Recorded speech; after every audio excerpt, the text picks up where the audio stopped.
your TWitWoW monthly Q&A.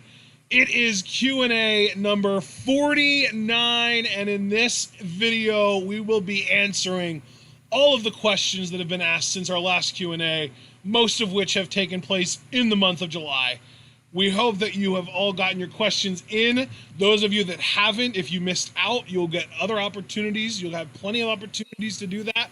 The way to get your questions in is via Twitter if you reply to John's pinned tweet, or you could leave a comment on one of these YouTube videos, or if you're in the Discord, which is only $3 a month on Patreon, which is linked in the description, you can post it to the Q&A question channel in the Discord. So all kinds of options. We've got 51 total questions today to answer, and I am actually pretty excited about this. John, how are you feeling about our 51 questions today?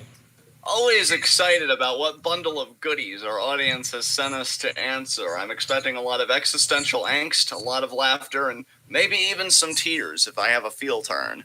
So let's see what this month has in store. Let's get started. I get the feeling if there are any tears in this, they're going to be from rage, from us getting angry and screaming and our face turning red and just tears squeezing out of our eyes.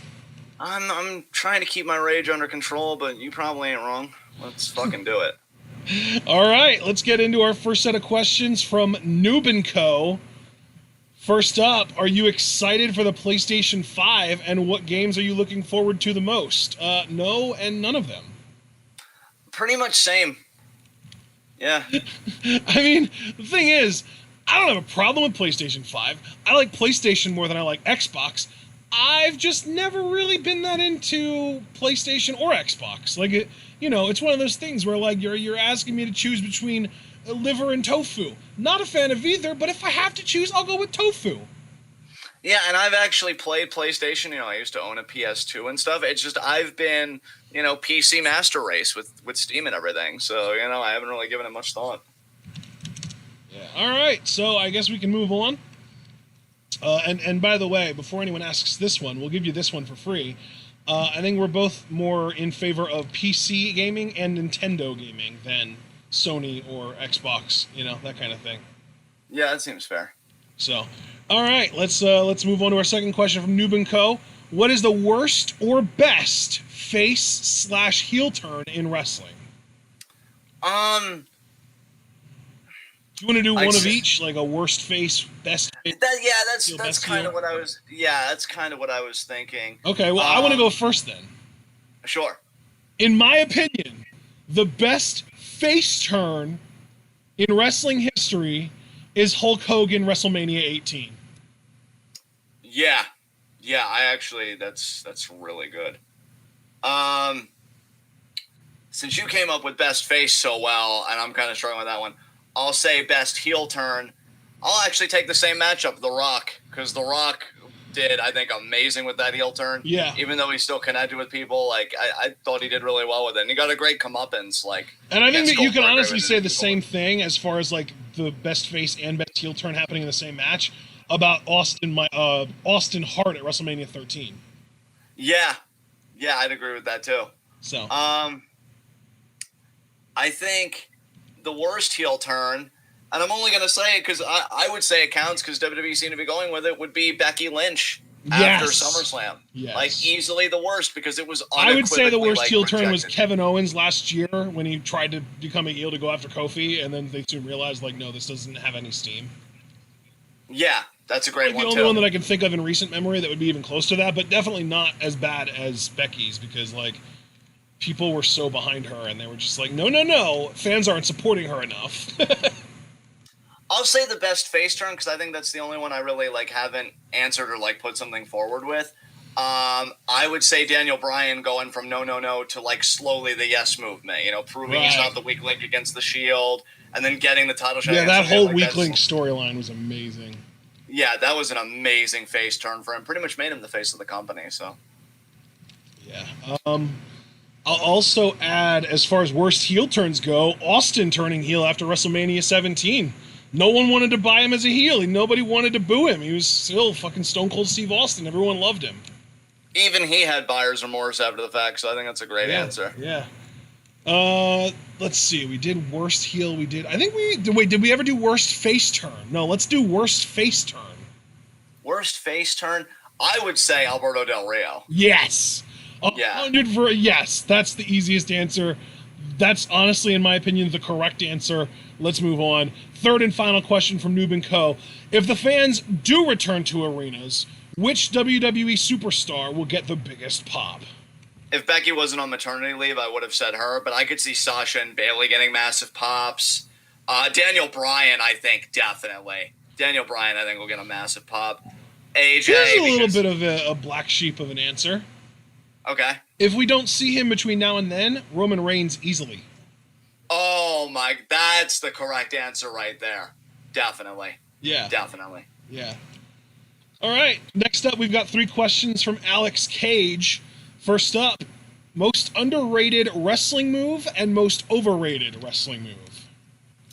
I would say underrated is cattle mutilation, because I just think it looks cool and it definitely seems devastating logistically.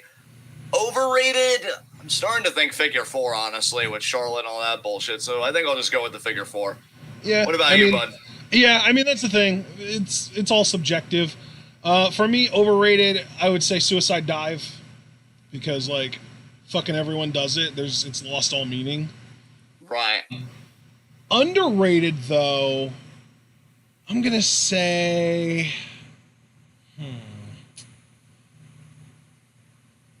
I like that you said cattle mutilation because Shotzi is kind of bringing a variation of it back. I love that. And I love it. I love it. Yeah, it's so good. Underrated for me, though... you know what? Maybe it's underrated because people don't go out of their way to talk about how great it is enough.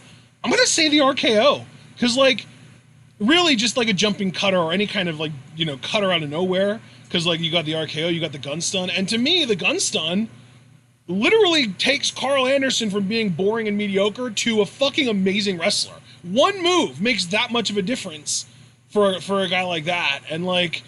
because you couldn't use it in WWE. His matches were all fucking boring and lame and like whatever. But as soon as he leaves and he goes back to the, you know, outside WWE where he's not, you know, stopped from using it because of Randy Orton and he's allowed to use the gun stun again, all of a sudden he's an exciting wrestler again. Like, that's how much of a difference that one move can make in someone's arsenal. Yeah, that's a great point, man. Absolutely. All right. Next up, second question from Alex Cage. Win or lose at Rocket League. This is for you, John, and I think this is kind of dumb, but I'll read it anyway. This is John. Win or lose at Rocket League, does Ashton still have the best-looking face? I mean, it's dumb because it's obvious, obviously. Like, yeah, of course. I mean... Third and final question from Alex. Yeah. With Kairi going back to Japan, do you think that she'll do one-offs, like when WWE goes to Japan, and maybe even a Royal Rumble for the women? I'm committed to her doing her last year in wrestling with Stardom. Having a full circle ending to her career. Yeah, I mean, you know what, though? I think that she will be loyal to Stardom for that year, and then maybe even get, like, a retirement ceremony for them. But I'm wondering if she'll still be, like, the way that, like, fucking, you know, Kelly and fucking Michelle McCool came back for the Royal Rumble. I wonder if we'll ever see Kairi again as, like, a surprise Legends sort of context. You know what I mean? I could definitely see it. I think we've seen so much in this business. I haven't even ruled out CM Punk wrestling again because, you know, you could say it every day, but you don't know where you're going to be like 5 years from now. Right. You know, so, yeah, I'm definitely open to it. All right. So then our next set of questions are from Hypothesis, who I believe is here. He said it was a slow work day today, so that's pretty cool. First question, though, I'm confused. He said, have you seen Drago's Instagram post of it was a bunch of Lucha Underground characters. He actually listed all of them specifically, but I'm not going to worry about that. Posing in front of a green screen. And I looked at Drago's Instagram and did not find this picture, so I have no clue. Yeah, Hypothesis, if you could link us to that in the chat, I'd be very curious to see that. Because I'm telling you, dude, these we've had a few people, and I'm not saying this like maliciously. Oh, you know what? It looks like he actually did link it. Let me get the link, and I'll send it to you. I'll just put it in the chat, actually, so everyone can see it. There we go. Okay. And it is supposed to be, at least. I don't think that it's actually who they are. Like, I don't think it's the same people with the masks on. But it's supposed to be Mil Muertes, Prince Puma, Cobra Moon, El Dragon Azteca Jr., King Cuerno, and El Bunny. And I'm telling y'all, that ain't Ricochet, that ain't Thunder Rosa, that ain't Ray Horus Jr., and that definitely ain't fucking Santos Escobar. So King Cuerno. different Yeah. bodies. I don't know. Yeah, I wonder if they're gonna do like a new season or a movie or something. Although this is from 21 weeks ago, so I don't know. Figure that's what, like 4.5 months ago, 4 months ago. Yeah. Or no, actually, there are 4 weeks in a month, but there are 13 weeks in 3 months. So yeah, it's like 5 months ago. So we're talking like late February, maybe early March-ish. Actually, it says March 1st right there.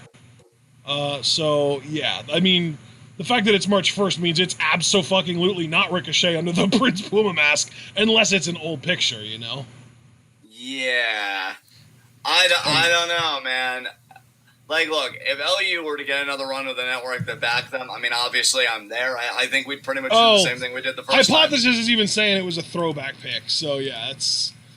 I mean, I don't really know what to think of it. If it's a throwback pick, what does it really, like, what value are we supposed to be getting out of it? I'm a little confused, I think. Yeah, I'm not about to read too deep into a throwback pick. I thought this was more recent, and I was getting ready to dissect it, but if this is a throwback pick, I ain't gonna read too much into it. I'm not about to work myself into a shoot, brother. Yeah. So I'm gonna let that one go. Yeah, I'm gonna let Hypothesis elaborate if he wants to in the chat. But we're going to move on. Second question from HPT. If you could have any 5 WWE superstars as a playable character in Super Smash Bros., who would they be? I think Ricochet is the first easy choice. Ricochet, I'd say John Morrison for the parkour moveset. Shotzi Blackheart because of like the over-the-top character model. Absolutely. I'd say Bayley or Sasha or maybe even both. Asuka. Yeah. Asuka, yeah. I know you said 5, but that's how stacked the roster is. I just wish the writing could keep up. That yeah, there are a lot of viable characters. Asuka'd be great. Asuka could do like that Mario flood attack, except with her mist. The Fiend. I mean, we're talking like. Oh, that's a good one. The Fiend would be such a powerhouse. I feel like the Fiend would have like a similar moveset to like a Donkey Kong. Yeah, I was thinking like a Donkey Kong Bowser type. Yeah, that was kind of what I was. Yeah. I love that. That's awesome. All right.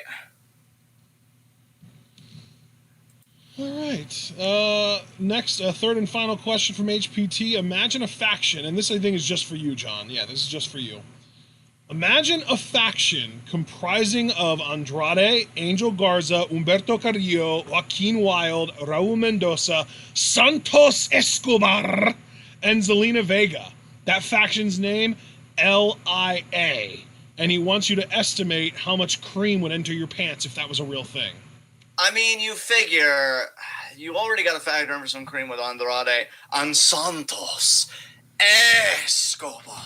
Oh my God. It's like having sex with yourself via your mouth. Vega's an I think amazing... Marilyn Manson could do that. Well, Marilyn Manson's an impressive motherfucker. Vega's a great manager. I like Wilde and Mendoza in the faction. Garza's great. Really, the only one I'm not super impressed on is Carrillo, but yet he's really really talented, you know, in the ring. And yeah, Wilde I'm kind of easier on because again, in this faction, I like his updated aesthetic and everything. I think it's a good fit for him. So yeah, I'd say a lot of cream. I'd say I'd probably clear out my my whole supply of pants and fucking underoos and shit. So yeah, it'd be a lot. All right, next set of questions is from Super Blue. We've got 5 from Super Blue because Super Blue is a patron. So if you would like to ask 5 questions, it's $3. Actually, if you want 5 questions, all that costs is $1 to the Patreon. It's that simple. If you are a patron, you get 5 questions on Q&A every month. So next up is 5 from Super Blue. First question, how do you feel about the results of Fyter Fest and WWE getting triggered by Taz's sloppy shop line?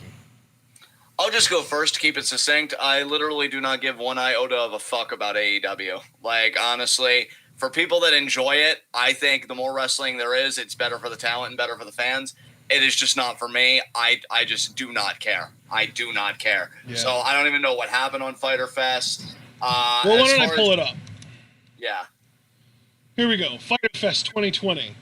Jurassic Express, not including Marco Stunt, defeated MJF and Wardlow. Hikaru Shida successfully defended the Women's Championship against Penelope Ford. Cody successfully defended the TNT Championship against Jake Hager. Private Party defeated the Inner Circle, consisting of, well, it was Proud and Powerful, Pat Santana and Ortiz. Kenny Omega and Hangman Page successfully defended the tag titles against Best Friends. And then on the second night, they also successfully defended the tag titles against Private Party. Lance Archer defeated Joey Janela. The Butcher, the Blade, and the Lucha Brothers defeated FTR and the Young Bucks. Nyla Rose defeated Kenzie Page and Kailin or Keilin King. I think it's Kailin. Colt Cabana and the Dark Order defeated SCU. And finally, Chris Jericho defeated Orange Cassidy. I mean, harmless enough, I guess. Again, I Sounds actually like a whole lot of nothing to me. Yeah, I actually yawned when you were running that down, honestly. I believe you. I believe you. So, yeah, really don't care. WWE getting triggered, that's their problem. You know, I still don't think a they fucking did. monopoly. I don't think they even fucking care. I literally didn't see anybody in WWE say anything even subtly, even like petty, like fucking passive aggressive about the sloppy shop line. I've literally not seen anyone in WWE even acknowledge that line. So I don't know how you can say they got triggered by it.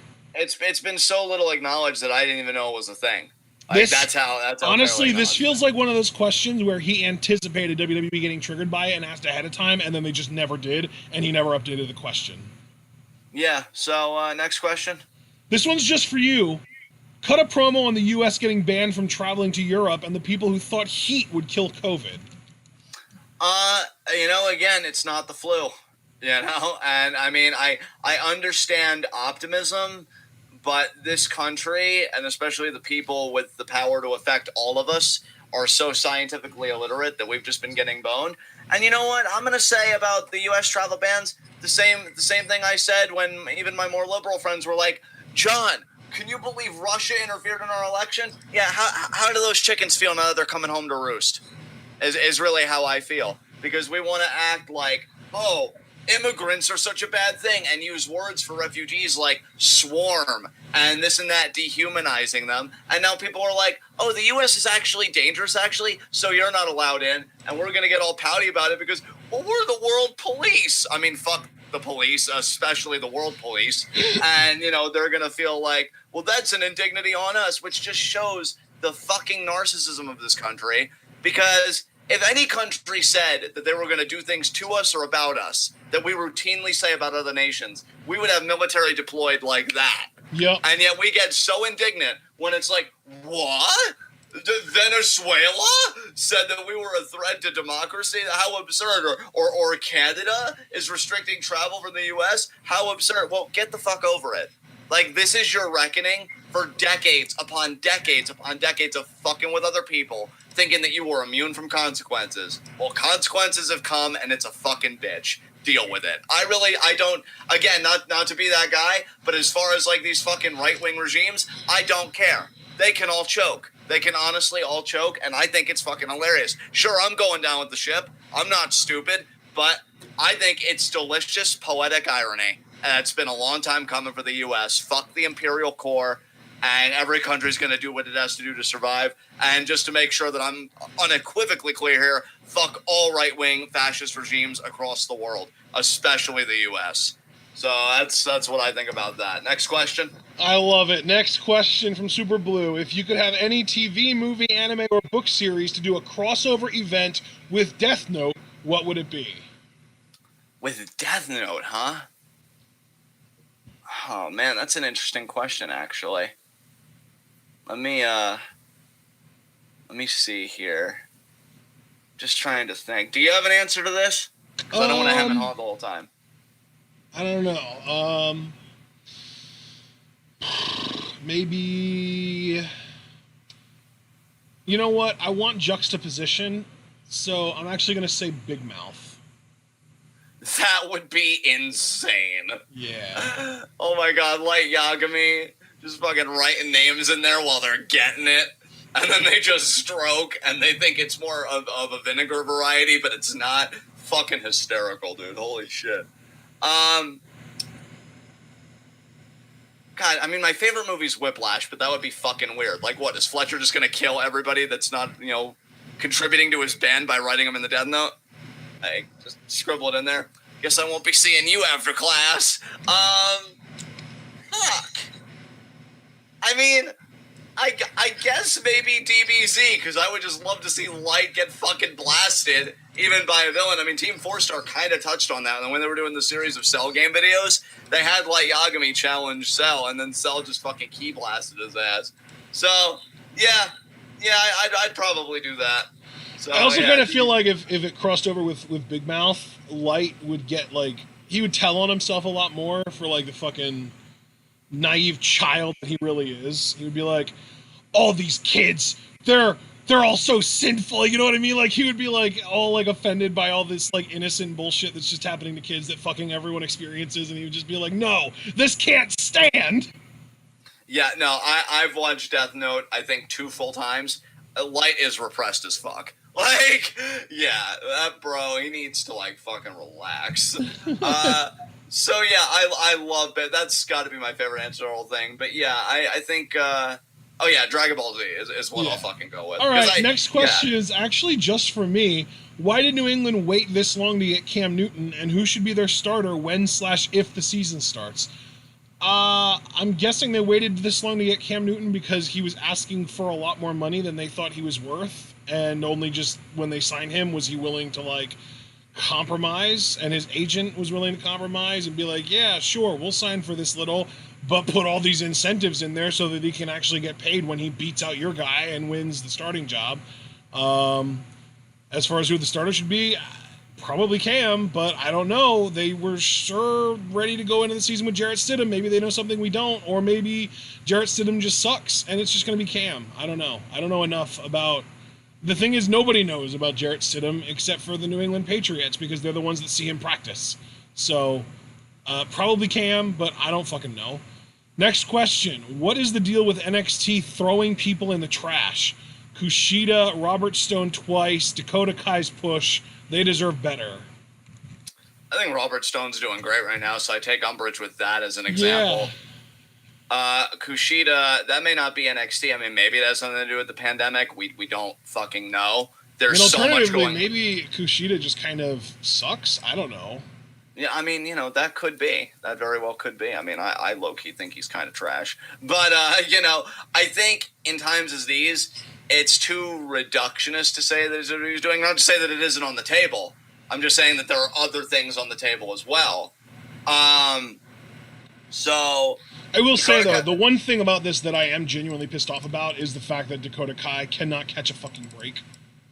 Yes. Yeah, absolutely. Because it just makes no sense. She's been calling out Io for weeks and then loses that fatal 4-way elimination match. Last eliminated by Tegan. Doesn't pin Io in the tag match they had on Wednesday. She just watched as the pin to her team was done. So yeah, she looks like a weak contender, which is a shame because I really feel like in ring, I'm vibing with Dakota more than I ever have, and I'd genuinely be hyped about an Io Dakota matchup. But in kayfabe, how does Dakota in any way look like a contender? I'm skeptical that she'll even beat Rhea this Wednesday.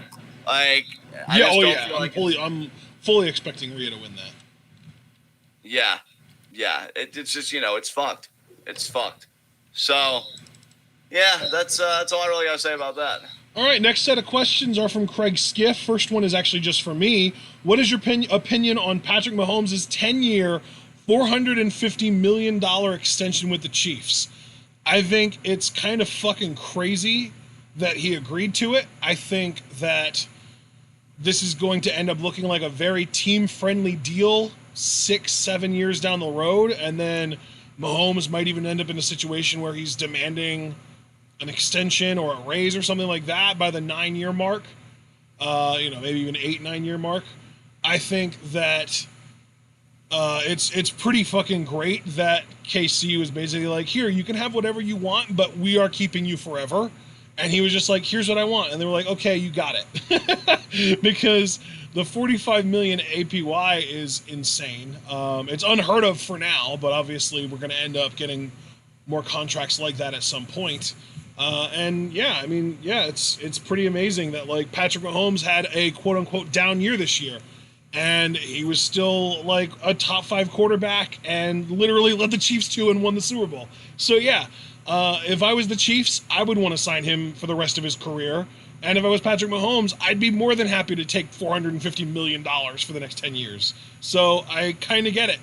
But you know, I think in 6-7 years from now, I do think that that at least Mahomes is gonna be looking back and being like, shit, why did I do that? So maybe stick to the 5-year outlook. I don't know. The 10-year thing is the crazy thing. But anyway, moving on.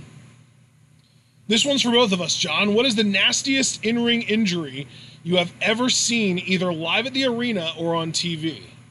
Oh, easily Tegan Knox blowing her other knee out. Yeah. That was so uncomfortable. So uncomfortable. So, easy pick for me there. The only other one that I can think of is Sid Vicious coming off the middle rope back in WCW 97 or whatever it was. That sounds like a bad time. Oh, you haven't seen that, dude? No. Oh, honestly, I'm not even going to say you should see it because it's fucking gruesome, it's graphic, it's disgusting. But yeah, he comes off the top or off the middle rope, and he lands wrong, breaks his fucking leg. Literally, like above his ankle is just broken, and you can see his foot just dangling. Jesus Christ! It is disgusting. It is. Oh, I'm even seeing a thumbnail of it, dude. What the fuck? Yeah, it's fucked. Man. It is fucked. Yeah. All right. Next question.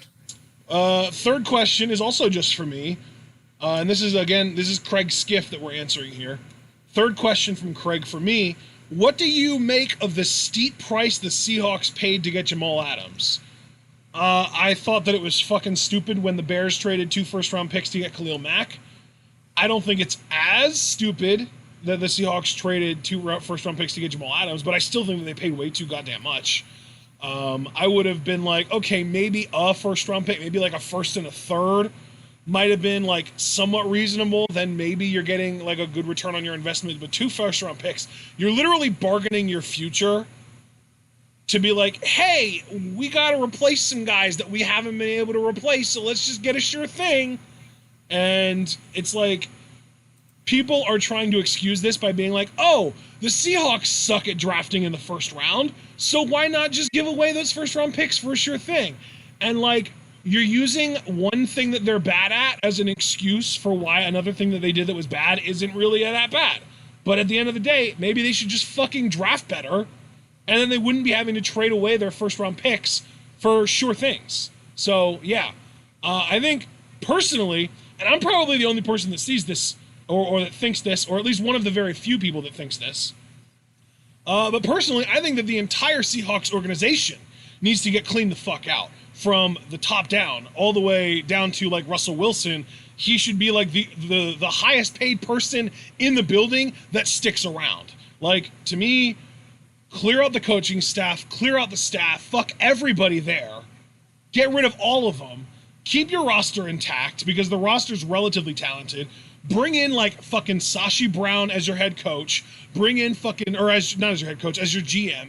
Bring in like fucking Dave Aranda or like somebody like an innovative college offensive mind to be your head coach. Bring in Dave Aranda to be your defensive coordinator, and do something fucking new. Do something actually innovative, because Pete Carroll is one of the biggest cowards of a play caller you're ever going to find in the NFL. And their GMs are like, oh, well, we can't find any good replacements, so fuck it. We'll just sacrifice the future for the sure thing here. I think it's all trash. I think they're all trash. I think that they need to get overhauled. I think that they need to just get fucking wiped out and just overhaul the whole goddamn thing. I think that they are literally wasting Russell Wilson's career with trash-ass, cowardly play calling. And I don't think that it's okay. So there's my opinion on the Seahawks situation right now. Fourth question from Craig. This is for both of us, John. What Lucha Underground match, in your opinion, is the greatest in its history? Hell of War. Hell Easily. yeah! Dude, Easily. that is like the unanimous pick. Craig posted his top 10 all-time Lucha Underground matches like yesterday. He finished the series already, by the way. And Hell of War was number one for him, and I said that it was number one for me, and now I'm finding out it's number one for you too. So yeah, Hell of War is like the unanimous best match in LU history. If I had to pick a second, it would probably be Puma Mill from the first Ultima Lucha, or the Cero Miedo match from that same show. I'll just give two more simply because I adore LU. My second would be the very first Grave Consequences. Yes. And then my third would be the very first All Night Long. Just because I feel like Puma and Mundo did it so well. But yeah, Hell of War was fantastic. It really was. Fifth and final question from Craig. What was your favorite homemade dinner growing up? Ooh, homemade dinner. I love Daioya. It's like this pasta that's like, I don't think it's like any cheese. It's like garlic. And I think there might be asparagus in there maybe. My grandmother made amazing Italian food. Amazing cook. So I'll say that. And she used to make this other dish. It was like, I think again it was pasta. But it was broccoli that she cooked really well. Cheese and chicken that I thought worked really well. So yeah, I was just big on pasta as a kid because she used to make it like sausage meatballs, and whether it was like rigatoni or ziti or whatever, just always such good shit. Always such good shit. So yeah, definitely fan of a lot of home cooking. Yeah, you know, I don't love giving my dad credit for anything, but his teriyaki steak that he would make was probably the best food I've ever eaten, so I've got to give him that. Nice, nice. All right, next. Next up, we've got 5 questions from Iconic. First one. If you could have been born a different nationality, what would you have been? Combo included. I mean, isn't nationality literally like where you were born? Yeah. Nationality is the status of belonging to a particular nation. So if you could have been born in any other country, which one would you have picked? And I guess, like, since he said combo included, he means like you could get like dual citizenship? I don't know. I guess I'll just say, just because of the philosophy nerd in me and my favorite moments in history, I guess I'll just say France. France. So I guess I would have been French. Would have joined DBK. You know what? I'm going to say South Korea because, you know, Japan is like right there. You're really close to Japan. Japan is literally just like a fucking boat right away. Yeah. And like South Korea's like economy and shit is like fucking amazing. They have some of the fastest internet in the world. Everything is like South Korea, and plus, like we already know, like South Korea, as far as a government standpoint, is really, really far left compared to most of the rest of the world. Yeah, I would say South Korea, and like I also feel like if I would have been born in South Korea, I would have grown up learning Korean, and knowing Korean would have made it a whole hell of a lot easier to learn Japanese, which is cool because then the Japanese wrestling would have been more accessible for me as well. So I'm gonna say South Korea. Love the thought process, friend. All right, next question. Next question from Iconic is just for me. Hello. What kind of impact will Mahomes' mega contract have on the relationship between quarterbacks and general managers moving forward?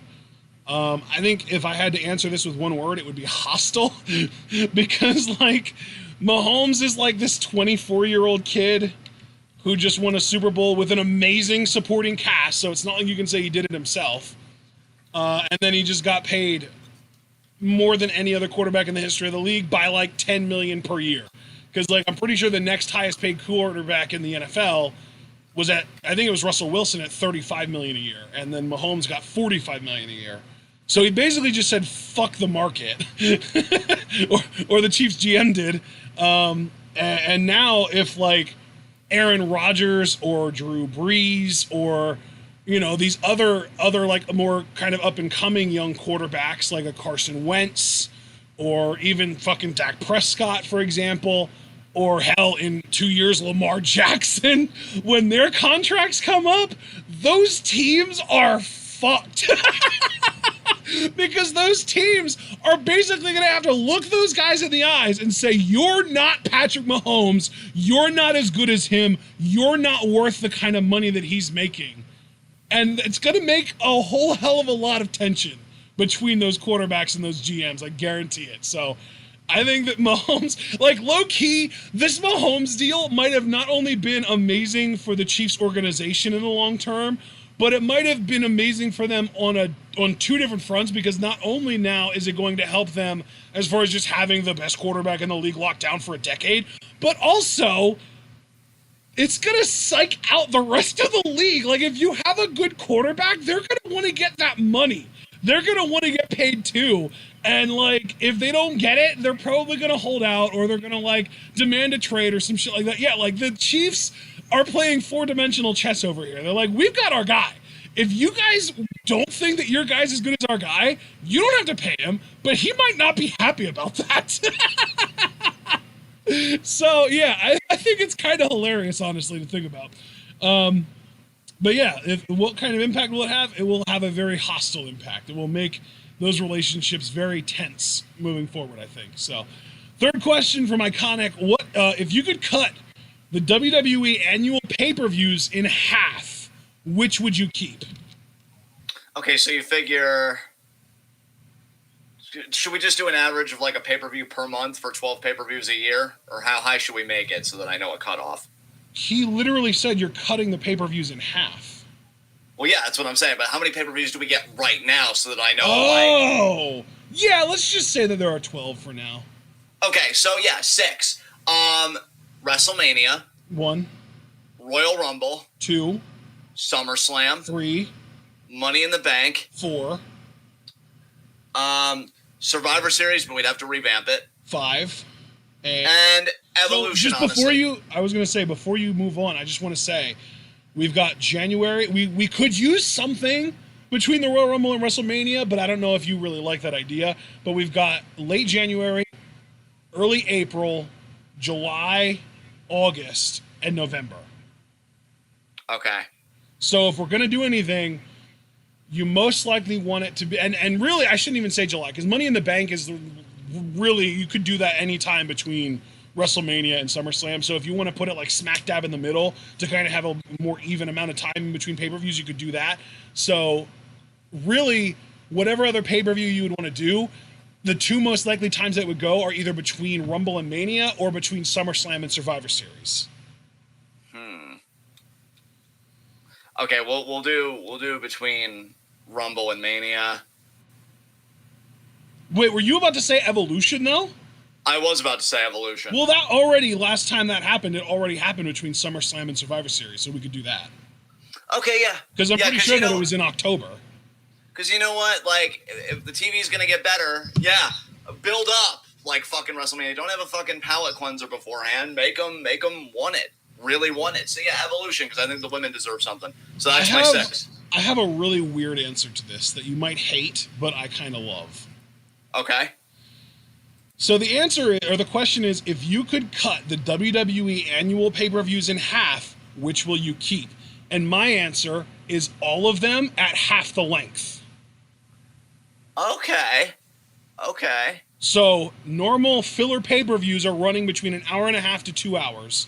WrestleMania is running 4 hours. SummerSlam is running 3 hours. I love it. It's perfect. Nice workaround, man. It's good shit. I will say though, like if I have to abide by the rules that you went by and you cut the number down by half, I 150% sign on to what you did. I love that we're getting down to the essential 4 and kind of the essential 5, because Money in the Bank is kind of part of that now. And then we're saying, fuck all the rest. Give me goddamn Evolution every year, please. Yeah, absolutely. I love that. I love that so much. So, anyway, fourth question from Iconic. Replace the lead actor of your top 5 TV shows with your current top 5 wrestlers. How interesting would it get? Oh, man, that'd be... Do you want me to go first on this? Yeah, sure. It's kind of weird because I feel like a lot of my TV shows are like ensemble. Like, yeah. Things, for example. Like, who's the quote-unquote lead actor in Stranger Things? Are we talking fucking Finn? Or are we talking Millie Bobby Brown? Or are we talking David Harbour? You know? Like, I don't know. Who's the lead actor in Stranger Things? I would say if there has to be a main character, it's probably Millie Bobby Brown's 11, right? I would say so. Yeah, I would personally say so. So, if we're replacing her, then we're probably replacing her with my favorite female wrestler, which is Io. So it's interesting, and it kind of works because one of the big obstacles early on in the series was her kind of having trouble communicating with the rest of the crew. Io has the language barrier, so kind of a similar situation there. So, I mean, I guess it would work. My next one that I would say, as far as my favorite shows go, probably. I mean, are we doing like all time or just like ongoing? Because if we're including ones that are canceled, then I would say like Mr. Robot, right? Yeah, I was thinking like all time. All time. That's how I read it. That's how I read it. Then you know what? I will include Mr. Robot in that, and Elliot is. You know what? I'm gonna do this scientifically. Rather than trying to think of who my favorite wrestlers are now, I'm gonna go by my last Fave 5 list. Okay. So I'm pulling up Fave 5s, and my Universal Fave 5. Daniel Bryan. So Elliot is now Daniel Bryan. Damn. Oh God, that actually almost works in a weird way. I don't know. Okay. So that's definitely interesting. What would my third favorite? Do you have any favorite shows that you are already thinking of, so that I can have time to think of what my favorite shows are? Oh God, yeah. I mean, thinking about it as all time, I was thinking about BoJack Horseman. Yeah. And like you, I'm looking at my top 5 guys. John Morrison is a horse. Yeah, you know, honestly, he could pull it off. Yeah. So yeah, John Morrison with BoJack. Yeah, that works. The Magicians, but again, who's the main character in The Magicians? Who's the lead actor in The Magicians? Well, it would. Well, it you would know be what Elliot, though? right? Here's the thing. We can go by my list. My next person on my list is a woman. It's Arisa Hoshiki, and so she would replace Julia. Oh, nice. I mean, next person on my master list, because I'm looking at 5 from April. Yeah. So next person on my list would be The Fiend. The Fiend. God, where the fuck does that even fit? Jesus. Well, what's the other favorite show of yours? What are your other favorite shows? I mean, Breaking Bad was really good. So, like... Okay, so The Fiend is Walter White. There you go. Yeah. Oh, my God. Okay. Something tells me that pilot isn't taken off. No, I don't think so. All right. My next favorite show... probably Agents of S.H.I.E.L.D. So I guess we're replacing Agent May and Daisy with Asuka and Kairi, because the Kabuki Warriors were next on my list, so that's perfect. Nice. Since I'm going under all time, which would also include shows that have been canceled, Santa Clarita Diet, and the main male character, but see, it was Kairi, so I guess the main female character was Drew Barrymore's, but I forget her name, but she's a zombie, so Zombie Kairi is what we'd be getting. Oh my God. Drew Barrymore's name was Sheila, by the way. Sheila, that's right. All right. And then for number 5, Cameron Grimes, baby. Yes. Who's he replacing though? What's my 5th favorite show? What's another favorite show of mine? Rick and Morty. Cameron Grimes is Rick Sanchez. Oh my God. Look at me, Morty. I'm Pickle Rick. Wubba lubba dub dub. It's grime time.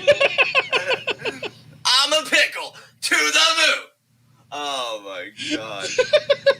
Hey, what's the matter there, Morty? You want me to call you an Uber?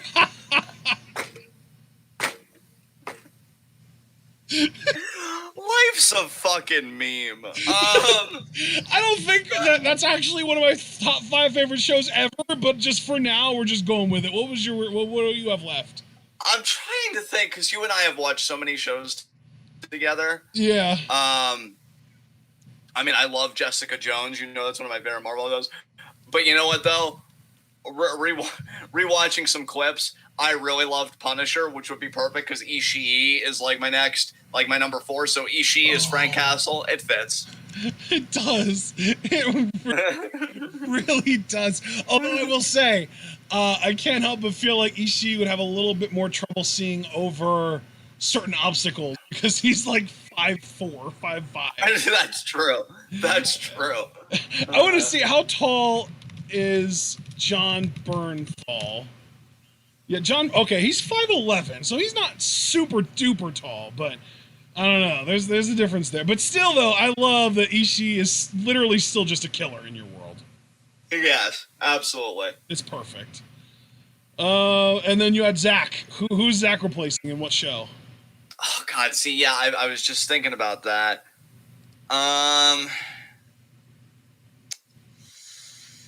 Fuck, man.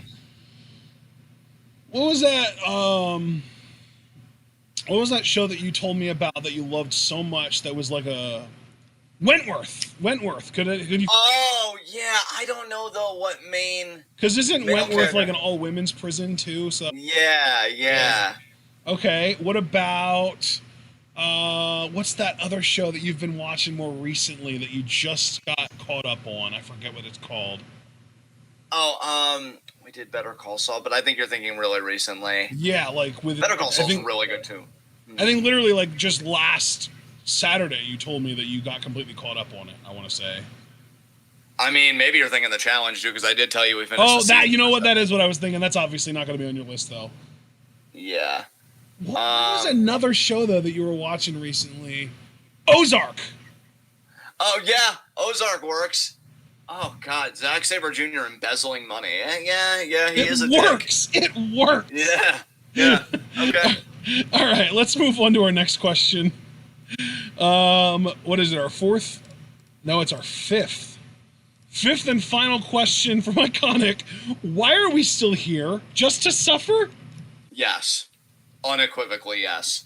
I know, right? John and I were actually just talking earlier about the Joe Biden VP Kamala Harris news, and yeah, that's what we're here for. It's for suffering. That's we're being fucking harvested for our emotions.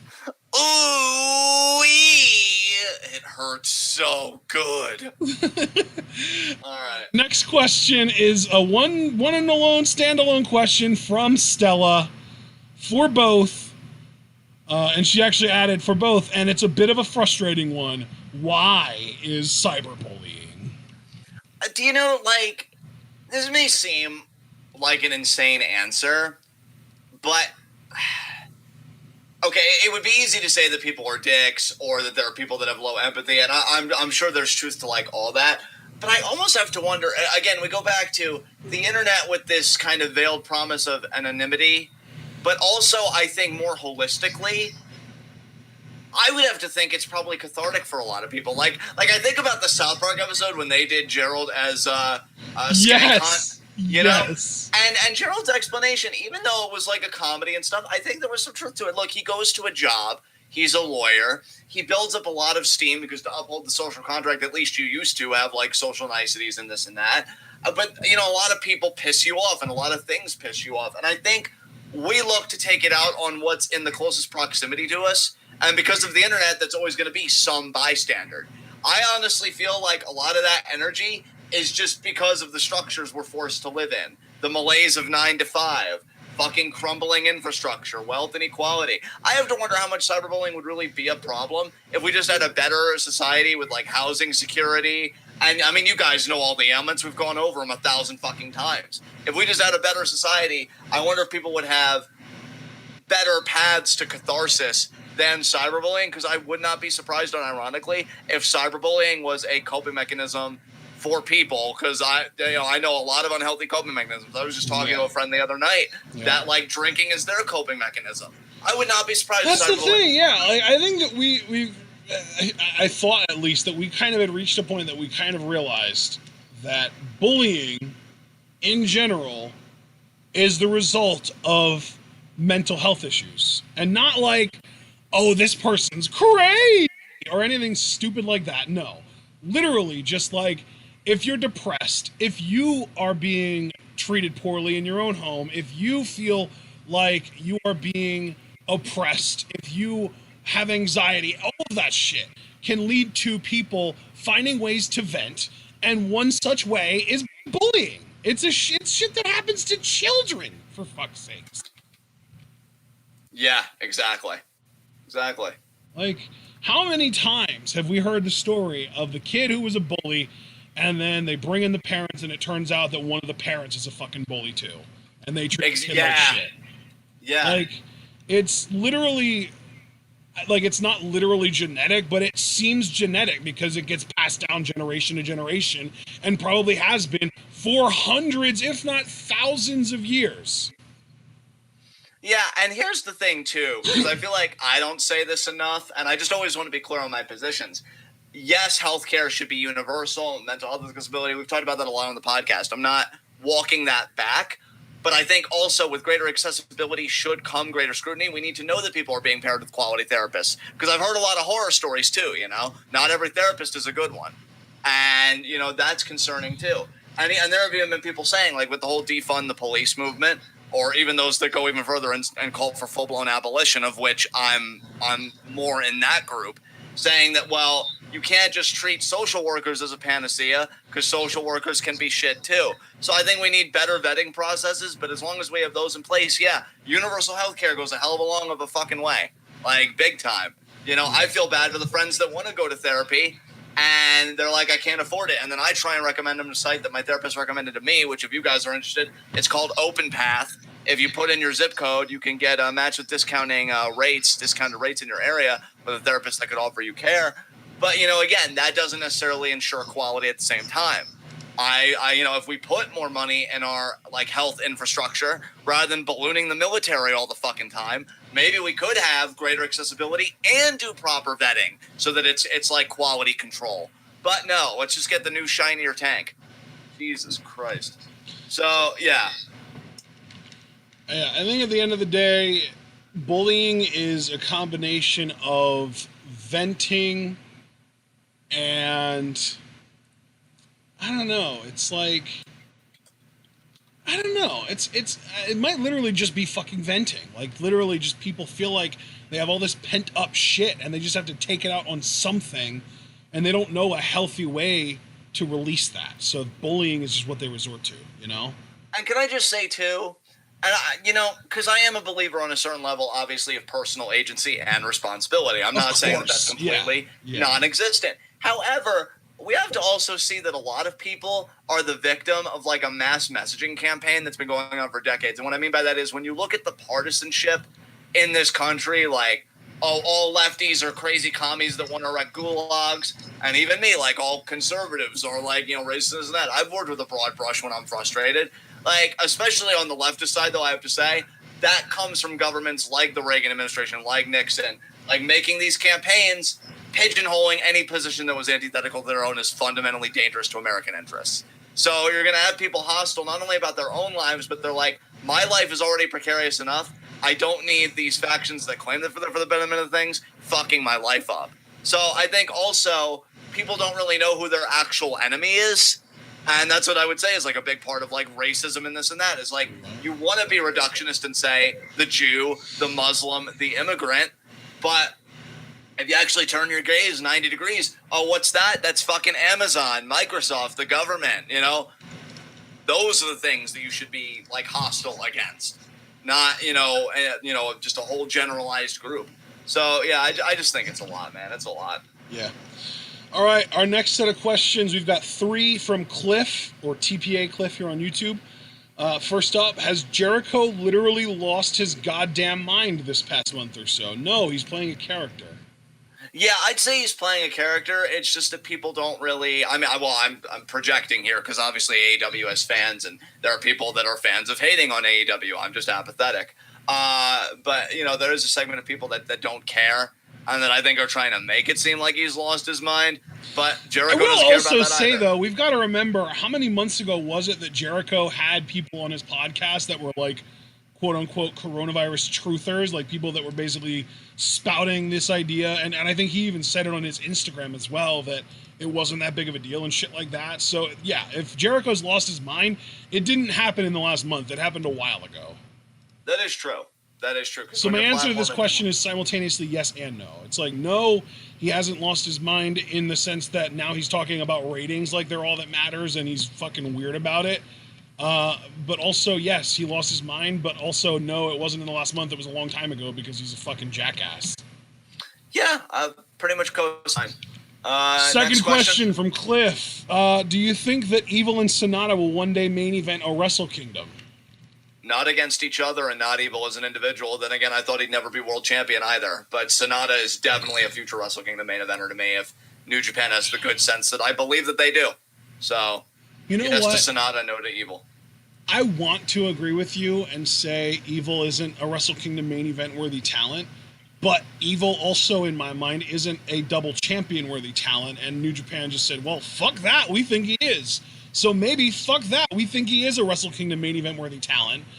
And Sonata and Evil have a lot of history. And yeah, I think it could actually happen. I don't want it to happen. I don't want Evil to ever main event a Wrestle Kingdom. But I also never wanted Evil to win the fucking world title. I never thought that Evil was anything better than a transitional intercontinental champion type talent. And yet here we fucking are. So sure, yeah, absolutely. Evil and Sonata are going to main event Wrestle Kingdom. They're going to main event Wrestle Kingdom 15 even. I don't fucking know. Against each other and even. Like, I don't know.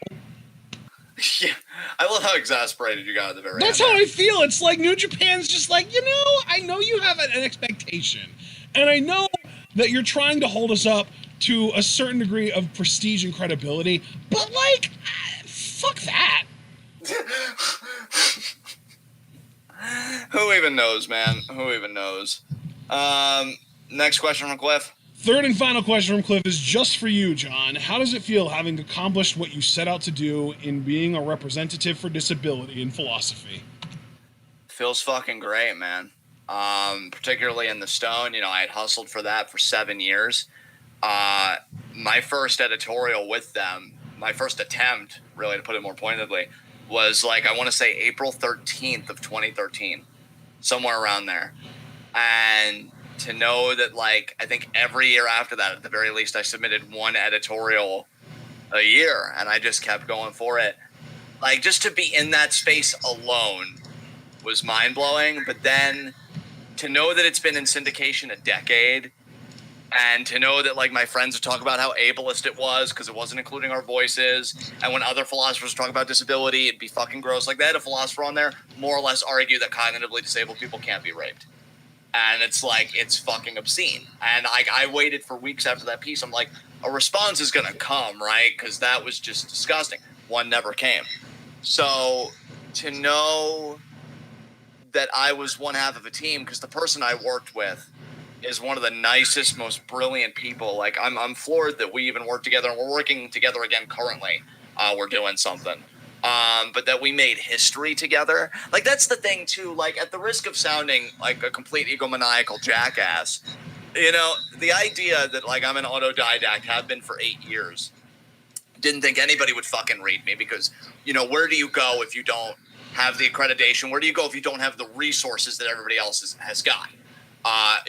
And then to literally make history in a space that I know my colleagues wanted so badly and thought was really hostile to disabled people, it really fucking hits different. Like, if that was my peak, which obviously I'm hoping it's not, but it very well could be, like, if that was my peak, what a fucking peak to me. I could just really rest on that and be like, I did what I set out to do. And, it's just really vindicating to me that, like, all the hours I put in, studying, writing, applying my craft, getting better, rejection, giving up time with family, haggling out time to work on what I want to work on. And, it was all worth it. And especially, too, the response. Like, you guys were so supportive, and that means the world to me. And I had mothers be like, oh, I have an adopted child from China that's disabled, and this is going to be perfect for them as they're forming their own identity. And I had other colleagues be like, oh, yeah, this is definitely going on my syllabi next semester. Like, what the fuck, man? It really, really hits different. It's an amazing feeling. And it just affirms to me, though, in another way that this really is, like, my passion and the love of my life, because you'd think after that I'd be like, well, I'm done, and I'm already back at it working on something else. So, like, the grind never really stops, but I'm honored to have been a part of it. And I think it was definitely one of the defining moments, not just of my career, but of my life. And my third time overall being in the New York Times. So, started from the bottom, now we're here. That's really all I can say about it. It's good shit. Okay. Next set of questions are from Mark. First up, who are your favorite characters from Umbrella Academy, and how excited for season 2 are you? I'm very excited for Umbrella Academy season 2. We're currently in the process of rewatching season 1 to get a tad bit ahead of Rotten Butter's question. Favorite character though, man. What about you? I'm man? just What gonna are go some of right your out. favorite Yeah, characters? my favorite character is Klaus. I think Klaus is fucking great. I love Klaus. Klaus is fucking awesome, no doubt about that. I fuck with Klaus. I don't know if I really genuinely fully unconditionally like any other characters. Just Klaus. Like Luther's kind of a bitch. Allison is fucking awful. I can't stand her because I get that you have this power, but you don't use it on your own fucking daughter. And Five, I guess, is okay, but he's kind of, whatever. It's I don't know. I think Five is probably my second character just because, he doesn't annoy me as much as some of the other ones. Vanya is awful. I can't stand Vanya either. Fucking Diego, again. Diego is I don't know. He's kind of like Luther. He's just this fucking moody, edgy, emo boy. I don't know. Diego kind of annoys me sometimes too. Yeah, I dislike a lot more characters than I like in Umbrella Academy, but it's the story that keeps me around. But characters that I genuinely do like, I love Klaus, and I kind of, sort of, just kind of deal with and don't dislike as much Five. Yeah, I actually completely agree with you because I was going to say Five as well, but I think you hit the nail on the head with Klaus. Klaus is wonderful. So yeah, I'm hyped for season 2 though. That trailer looked like it was tripping balls in the best way. I'm honestly, psyched. dude. Ben, fucking dead ass Ben, dude that Klaus talks to that isn't even in the fucking land of the living room, that isn't even corporeal. I think I like him more than anyone other than Klaus and Five. Yeah, Ben's got some great comebacks and yeah, I like Ben. Ben's a a cool dude. So yeah, there you go. Second question from Mark: if you had to cast wrestlers as numbers 1 through 7 on Umbrella Academy, who would play who? Okay, well I've got the cast Brock is the obvious candidate to play Luther. Yeah, definitely. He's the only one that's built like a fucking gorilla. Yes, yeah, definitely. Let's see. I don't remember the order. Is Allison? Diego's number 2. Diego is 2. Okay. Let's see. Who would be good with a knife? Who'd be able to throw knives really, really well and accurately? Kill shot. So I would say Swerve. Yeah, there you go. There you go. Who's 3? Is Allison 3? Yes, Allison's 3.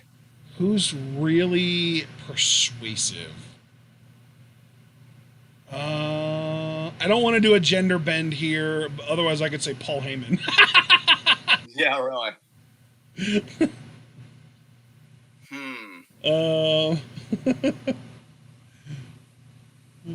Yeah, I don't know. I also changed my mind about Diego. I love Swerve, but since he's not using the kill shot gimmick anymore, I'm going to go with the literal Archer of Infamy, Damian Priest, for Diego. I do like that. Yeah. Let's see. I'm struggling with Allison, though. I am struggling with Allison as well. Because a woman, in WWE, because Mark did say WWE, right? Not just wrestlers, so we can't go outside of that. No, I just said cast wrestler, so I'm trying to think even somebody from Stardom, maybe. Somebody. Low-key Brandy Rhodes, because, very little talent, but somehow convinces everyone that she's good at stuff. Brandy Rhodes, I kind of want to low-key say Utami, because she's the PR of Queen's Quest, but we'll see if Riho jumps over. If she does... But Utami's so good, though. I feel like that's an insult to Utami. Yeah, that's true. I kind of want to go with Brandy. I'm going to lock in Brandy Rhodes for Allison on my... I'll co-sign only because it's so hard. I want to say Klaus is 4. So, for Klaus... Jeff Hardy's the fucking easy one, right? Oh my god, absolutely. Flamboyant drug addict? How is that not Jeff Hardy? Yeah, so we'll just the easy answer and say, yeah. We'll say Jay White. Or, I read Jay White in chat, but no, we'll say Jeff Hardy. 5 is the fucking time traveler, but he's also a child, kind of. So, like, do we want to go with someone young or? I mean, we could go with either Nicholas or Hornswoggle for the whole height thing. I was gonna say Umberto because he's tall, but he's also really young and like charismatic and stuff. But I don't know. Yeah, and with the ability to jump through space and time, like I think a high flyer would have an affinity for that. So That works. Yeah, let's go with Umberto for 5. I think Ben. I don't know. Ben's like stoic and smart and clever and dead, and turns into a fucking gigantic goddamn like kraken, basically, which was his power before he died.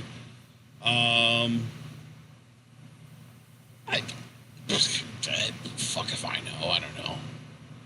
I was gonna say Undertaker for the dead thing, but then when you look at the other powers, it's like, no, that doesn't fit. No. 7, Vanya, though, you know, who's fucking grating?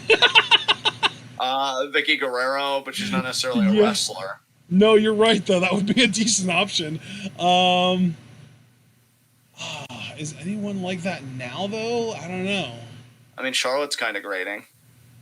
Yeah, but Charlotte's not talented. At least Vanya's good at something. Yeah, that's true. Damn, bro. Fuck. Oh, you know what? Not grating, but they have the musical thing in common. I'm going to say Scarlett Bordeaux. There you go. There you go. And Scarlett's a good actress. She can play grating if she needs to. Absolutely. Is there anybody else? One left, and that's Ben. And, like, he's dead, so does he really count? Can we just skip Ben? Yeah. So I'd say we can skip it. All right, let's. Well, he did say 1 through 7 though, so we kind of have to do Ben. I see. God damn it.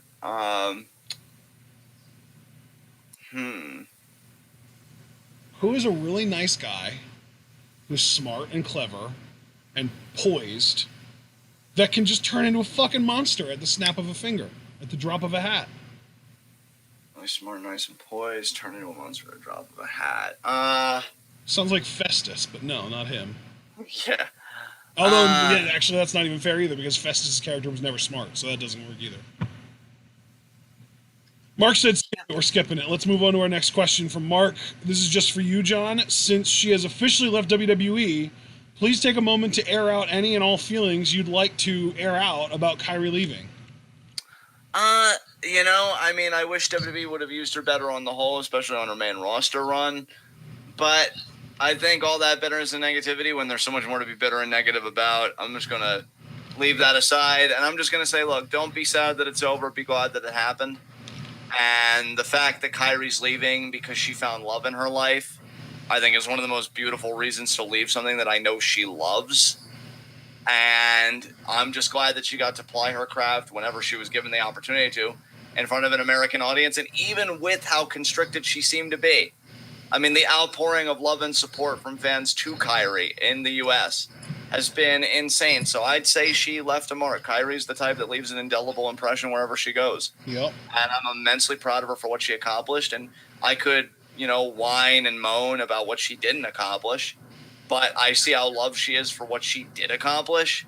And again, the reasons why she's leaving, I'm good with it. And I'm just so grateful that I got to know who Kyrie Sane was because of the Mae Young Classic, which she won. So I'm really thankful for the journey I got to take with her. I personally don't think that it's over. I'm kind of hoping the Stardom rumor is true, but if it isn't, and she just wants to live kind of a domestic, kind of life with her husband for a little bit in the midst of all this craziness, she fucking deserves that. So I'm grateful, whatever it was, and I thought it was a nice run for what it was. So beautiful. All right, so next question is just for me. Although John, I feel like you could probably answer this too, since we watched this together. What are your favorite mutes from Kipo? Ooh, that's a good question. Because I don't want to spoil anything if anybody hasn't seen the series, but my favorite mute is a spoiler because if I say my favorite mute, it would spoil an actual big reveal that happens at the end of season 1. That it's still a relatively new show. It's only been out for a few months. So first of all, everyone listening to this, if you've never seen Kipo and the Age of Wonder Beast on Netflix. Very strong recommend. It's honestly one of the best animated shows I've ever seen. It's fucking amazing. I love it. Yeah, Kibo's fucking awesome. And second of all, Mark, I'm assuming you're going to get this, and I think this is the best way that I can put this without spoiling anything.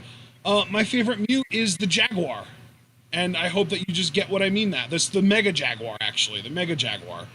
So I would co-sign on to that, yeah. And the Mega Monkey, both of them are like they're both fucking amazing, and the Lumbercats are pretty goddamn great too. So if you want just like a regular mute and not a Mega Beast, yeah, I'll go with the Lumbercats. They're pretty great too.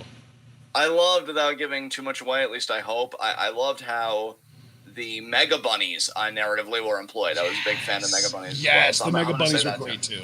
Yeah, they were awesome. All right, let's get out of this question since we did so well. Next up, for both of us, what 3 wrestlers from WWE would you send to AEW and vice versa, and why? And he also specified that you have to be doing this to improve their careers, not just to dump people out of a promotion that you watch for a promotion that you don't watch. Okay, So, like, we can't ship Charlotte off to AEW just to have her fuck off out of WWE. Curse you, Mark. Jesus Christ. These questions always, like, take a lot of brain power from me because I just don't fucking know a lot of the time. Who in WWE? I mean, fuck, at this rate, put fucking Rick Boogs in AEW. NXT has not touched him, and I don't know why. And this was even before the pandemic. Yeah. Like, they haven't touched him in so long. You know what else? You know what? You have your answers. I want you to say your 3 from WWE to AEW, and then I'll do my 3. And I'm going to have all different names from you. Okay. So, Rick Boogs for me for 1. Who the fuck else? I'm trying to think if there's any WWE main roster talent. Has to be improving, not downgrading. I would personally say Naomi, even though they're getting ready to kind of push her, maybe. But WWE has a very weird idea of push. So I'll say Naomi, even bearing that in mind. And let's see. Naomi, Rick Boogs. Is there anybody currently in the system that we're waiting on, I wonder? I feel like people that I would have said a little bit ago are already there because they got released. Yeah. Or in TNA. Or in TNA, yeah. Fuck me, man. Jesus. I'm really struggling with that third one, I'm not going to lie. Well, think Raw, think SmackDown, think NXT, think Performance Center, NXT UK even. Yeah. 205 Live, I don't know. Maybe, he's so young yet, though. I'm going to give WWE time to work with that. I was going to say Tyler Babe, but I don't even know where he's coming or going, given everything that's happened. Yeah, and I've actually been seeing there are some rumors floating around, so again, take this with a complete grain of salt. But I actually have seen some rumors that Bate did some shit that was a lot worse than what it was currently reported, like potentially drugging girls. Oh, Jesus Christ. So again, it's a rumor, so do not take me seriously. Do not, internalize this. But if that is even close to true, I don't think AEW would want him either. Yeah, fucking yikes if that's true. Yeah. Yeah, Eric Rowan's no longer employed. Otherwise, I would have said him because he dropped out, but they released him. Yeah, I really don't fucking know because they already took all the best answers. I feel like WWE was like, we know the fat we have to trim. Is there any other NXT prospect? So your only 2 answers so far were who?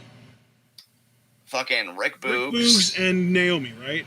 Yeah, Naomi. So they're the only 2 you can think of so far. You can't think of anyone else. You can't think of any lower to mid card people that, or maybe people that aren't used, that you think would be better off in AEW? I kind of want to say, Yeah, you know what, Mark? You saying Ricochet in the chat? I'll go his tag partner recently, Cedric. I think Cedric would do better in AEW. Interesting. So there we go. Now you give your 3 to AEW. This way we can do AEW to WWE. Yeah, so I'm going to keep this real simple. I'm going to give AEW an injection of female talent that WWE refuses to use well, by giving them Santana Garrett, Dakota Kai, and Ruby Riott. Perfect. Literally all former Stardom talents, by the way, that WWE just does not give a fuck about. Right. Now, see, AEW to WWE is a bit trickier for me. Do you want me to go first? Well, it's funny because I was going to put forward a name, and I'd wonder if you agree because I know you're a big fan of this person. Oh, okay. But I was even going to say, I wonder if WWE would use Luchasaurus better than AEW has because they love already had the him. bigger guys. Wait, when? When he was Jordan or Judas Devlin? Oh, wow, really? Fuck, I forgot that. Yeah, actually. dude, remember we thought he was going to be in the Wyatt family at one point. Judas Devlin when he was in WWE. Oh, yeah. Yeah. Yeah, but you know what, though? had him. You know what, though? That was kind of a different time because how long ago even was that? And I feel like he's done a lot since then, both with Lucha Underground and AEW. Yeah, it was like 6 years ago, 7 years ago, somewhere around there. So value changes all the time in wrestling. So yeah, I'll stand by it. I think seeing the value now, they'd probably use him better than AEW. Seeing like all that stuff, I would hope. I mean, it's been so many years and he's put together a fine body of work. I just really don't care for either company, so it's hard. Okay, how about you give a person? Because I'm probably going to be doing a lot of hem and hawing again, just keep the momentum going. So I said Luchasaurus. Are we going to try and maintain different lists here so that we don't overlap? Yes, I wouldn't want to copy you. Kenny Omega. Yeah, I do feel like he chose wrong. I feel like he should have stayed in New Japan, but that's just one man's opinion. Look at the sweet-ass deal that AJ Styles has right now, and imagine being Kenny Omega and not fucking wanting that. Yeah. Hits different. Definitely hits different. Yeah. You know what? See, because like right now things are good for them, I guess, because they're part of the Inner Circle, which is like the faction in AEW, but nothing lasts forever. But WWE doesn't give a shit about tag team wrestling either, because I wanted to say Proud and Powerful, but I really do think they're better in AEW, because AEW, I guess, cares a little bit more about tag team wrestling than WWE. Yeah, they do. You know what, though? I'm thinking about the women. I mean, Hikaru Shida could stay, because WWE does not handle Japanese women well at all. Yeah, not at all. Chris Statlander, though, might be a good fit for their women's division. I don't know. I feel like she's already doing, like, I feel like she's a future AEW Women's Champion, and I don't know. Because you got to remember, like, WWE is very vain. They care a lot about if you have model good looks. And I don't think that they would see that in Chris. So I don't think that she would ever be, like, a main event level talent as a woman on the main roster. Then what about Cherry Bomb? Like the bunny, right? With the bunny, the blade, and the butcher. That, I don't know. I almost am a little bit like, well, if WWE wanted her, why didn't they just go get her? Like, she's been a free agent for, you know, multiple times over the course of the last few years. Why didn't they just make an offer? Yeah. Foster said Pac might do better this time around. I think he did say it's Pac. I disagree. Only because, like, I think he was even better in WWE than he is in AEW.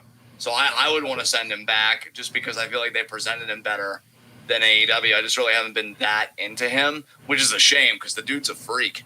I don't know how you take a freak like that and make him boring. But I can't even put that on AEW because I didn't even really find his Dragon Gate stuff to be that mind-blowing. I just don't like him working heel, I think. God damn it. I hate this. I really hate this. So are you going to stick with Pac then? Is Pac an answer? No, you know who I am going to say, even though I know what I just got done saying about WWE's like tag division? I would say Private Party because I think they'd have one hell of an NXT run, and I feel like AEW, they just like give them a win every once in a while, but they ultimately like lose, and they're just like a low card and they're team. like, yeah, relegated to dark most of the time. Yeah, for sure. I would say Private Party with the asterisk that they are an NXT tag team because I think they could have a great run in NXT. Yeah. So Private Party in a second. What about you? You go next. Let's see. Kenny Omega. It's a small roster, admittedly. I will say that. And unfortunately, the biggest problem to me with AEW is that their roster is like 80% men. Yeah. I'm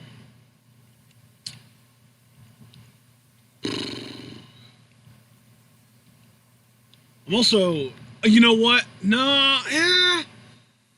Yeah, you know what? I feel like AEW is trying too hard to make this dude a main event talent, And I feel like WWE would be able to use him as the niche character that he is and probably always should be. Orange Cassidy. Interesting. This is going to be another one a lot like Luchasaurus, where I know you're probably going to say like, well, if they wanted him, why didn't they just grab him? But I'll say Cage. Because I feel like I actually thought about Cage earlier. I really did. Yeah, I feel like Cage, he'd be having a matchup with Brock Lesnar, I feel like, down the road with WWE, because he is such a swole fucking dude. Like, he'd be colliding with Braun and Lesnar, maybe even in the same calendar year. Because that is one thing about WWE. Sometimes I feel like they go through the value a bit too quickly, but he'd have one of those big matchups for them in his debut year. I'm just convinced. So yeah, I'll say Cage is my third one, just to get past this question. God damn.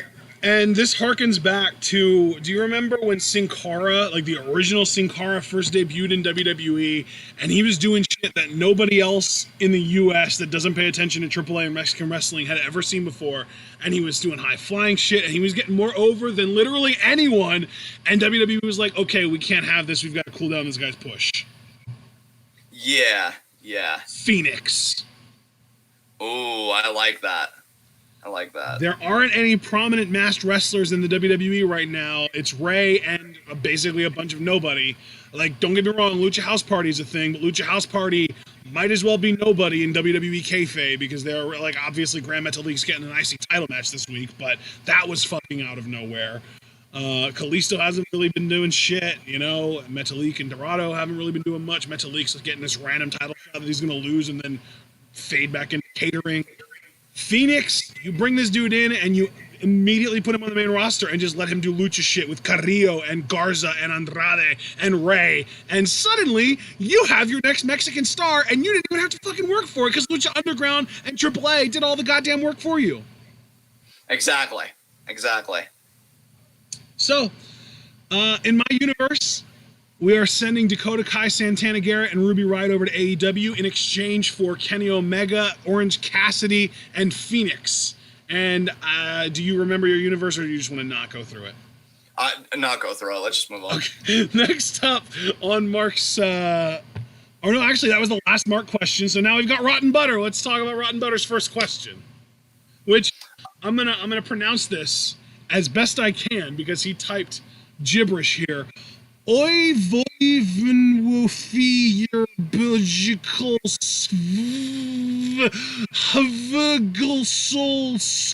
skabahol. You know, if I didn't have context, I'd really assume you were having a stroke. I'm just going to assume that this is his usual question of you know, just recap your month. Let's see. For starters, I made fucking history this month, so that felt pretty fucking great. Yes! Read more books because I'm a nerd. Played more Rocket League with this guy, a game that increasingly makes me think, you know, I wish the window was a bit of a steeper drop. Let's see. Watching Age of the Shield with him. Yes. Currently rewatching Umbrella Academy Season 1 in preparation for Season 2. Was Kipo this month? Season 2? Was that June? I think that was June, but I'm going to look. I think it was June 2. Season 2 was June 12th. Okay, makes sense. I'm wondering, was Kishiryu Sentai Ryu Soldier, did we finish that this month, or was that last month too? I feel like that was this month, dude.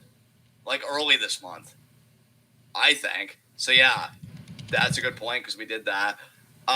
Unsolved Mysteries with the Family is fucking great. It was this month. I just looked, and I it was July 8th was the time that I said something about it on the Discord. So we finished that this month, and it was fucking amazing, if I might add. Absolutely. We watched TJPW matches recently. We even reacted to a show on the channel recently as well. And the Princess Cup starts in a little over a week. I'm so excited. Yeah, it should be very interesting. Like I said, Unsolved Mysteries with the Family, which is fucking crazy. Latest season of The Challenge, also fucking crazy. I love that show. What else did we do? Because I feel like we've been burning through shows pretty well. I'm not just talking about you and I. I'm talking about, like, family as well. Why don't I pull up my Netflix and I can tell you what's on my continue watching list? Sure. If anything. I don't know if fucking will be. I watched the first episode of the SpongeBob anime, and it's fucking wild. I'm sorry, did you just say SpongeBob anime? Yeah, there was like for years. I feel like I don't know if yours is hyperbolic, but there would be like SpongeBob anime opening themes that I always thought were like a cool parody, and it would actually use legit anime theme songs. And I'm like, oh wow, that's nice. But somebody actually went in and made episode 1 of what's going to be like an official SpongeBob anime with like original animation and references to the show and stuff like that. And to be honest, to be completely 100% honest, it low key slaps. Like it's like wow.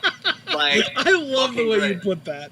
Like, yeah. I love how you like overly prepare blunt force honesty, and then you said it low key. So again, like softening the blow, low key. Yeah, because it just sounds absurd. Like, who the fuck needs a SpongeBob anime? But the last time I checked, apparently over 11 million people. So what? It has that many views on YouTube? I think. Well, let me pull it up. SpongeBob anime episode 1. Let's see. How long is? Oh no, I was wrong. It's 7.3 million views. But how long? Even how long so, is it? it's like 14 minutes, 25 seconds. Oh, it's been up for a week. Jeez, so Christ. Oh, we watched the first few episodes of Trailer Park Boys. That's right. God, we're gonna drop that show again, aren't we? And then in like 3 years, you're gonna be like, "Hey, you want to watch Trailer Park Boys?" I'll be like, "Sure." It'll be my 5th time seeing episode 1. It's sad because it's true. Oh, I watched The Lorax with my mom this month. Oh yeah, you said it was like really anti-capitalist. It came off that way to me. Apparently, not a lot of other people agree with that because I looked up reviews and they were all like, "Fuck this show, this movie. It's got mixed messages."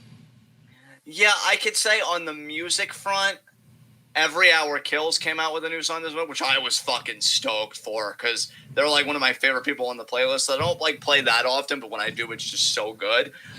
New song was all right. I feel like it had a lot going on. I was looking for something more similar to their first album, but I think they're like trying new stuff, which, you know, that's totally cool. So that's that on the music front.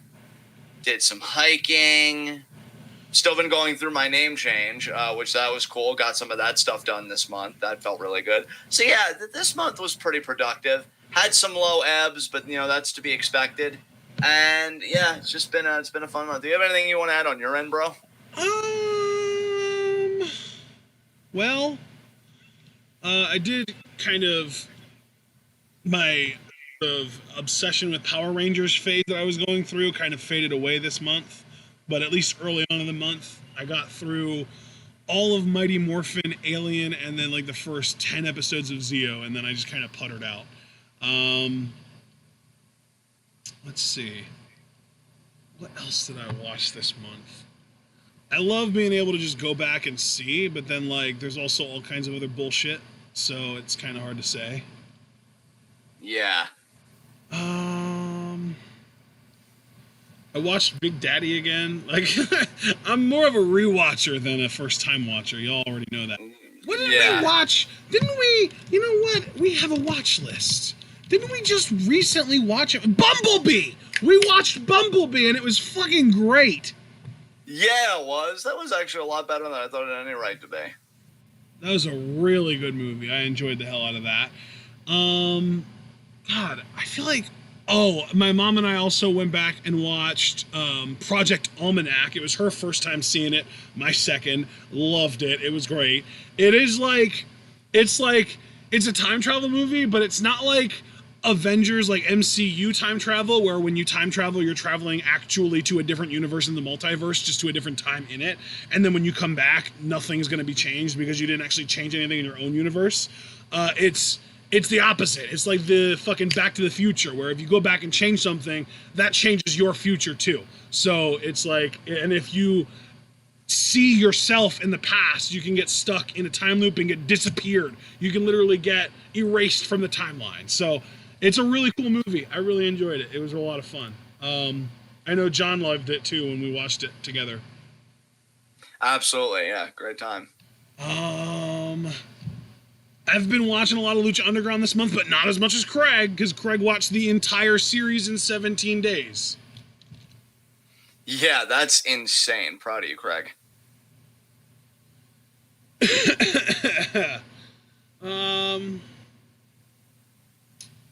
Yeah. Oh yeah, I watched a couple DC movies with my mom the other day. Suicide Squad and then Wonder Woman. So that was cool. We haven't really done anything on our MCU timeline watch. But you know what though? I think that's because of the fact that we're doing Agents of S.H.I.E.L.D. and we don't want to like start season 1 of Agents of S.H.I.E.L.D. before we finish the series, right? Yeah. So did we? Oh, we season 1. We got through season 1 of the show Travelers, which is fucking excellent so far. Yes, yes. So good. I cannot wait to get back to that. And we will get back to that as soon as we finish season 2 of Umbrella Academy. I don't know, next Tuesday-ish. I think that's about that as far as that goes. I would say a good 80% of the content that I consume is on the computer, and it's like YouTube content and stuff like that. So that's kind of my thing. Let me pull up my phone and pull up my Napster. Oh, that's another thing that happened this month that I didn't get to talk about during our last Q&A. I got a new phone, and I got a new set of wireless earbuds that are wonderful. And on my new phone, I downloaded a bunch of new music onto my Napster. So... yeah, I'm really happy for you that you got that. And actually, I shouldn't even say new music. I didn't download that much new music. I just was able to, like, because it's, you know, on my previous phone, I had a 32 gigabyte storage, and I was, like, hovering in the 25 to 29-ish range pretty consistently. And, like, anytime I would have to download a wrestling show to be able to watch that on my phone, I would have to, like, go through my Napster and delete a bunch of playlists from my storage, like undownload them, remove the downloads, so that I could fit a wrestling show onto my phone to be able to watch that for TWitWoW. But now, I have every single playlist that I could ever possibly want to listen to without the internet downloaded, and that doesn't even take up half of my phone's storage capacity because it's got 128 gigs of storage. So, like, I'm really happy about it. For those of you wondering what exact make and model the phone is, it's a OnePlus 7T, not 7D, 7T, and it is really, really nice. The previous phone that I had was a Samsung Galaxy Note 4, and it's nice. I'm not trying to complain too much about it, but it's also very bulky in the hand. It's very wide, and it's hard to kind of reach stuff with your thumb, one-handed, so I kind of get used to using two hands with my phone.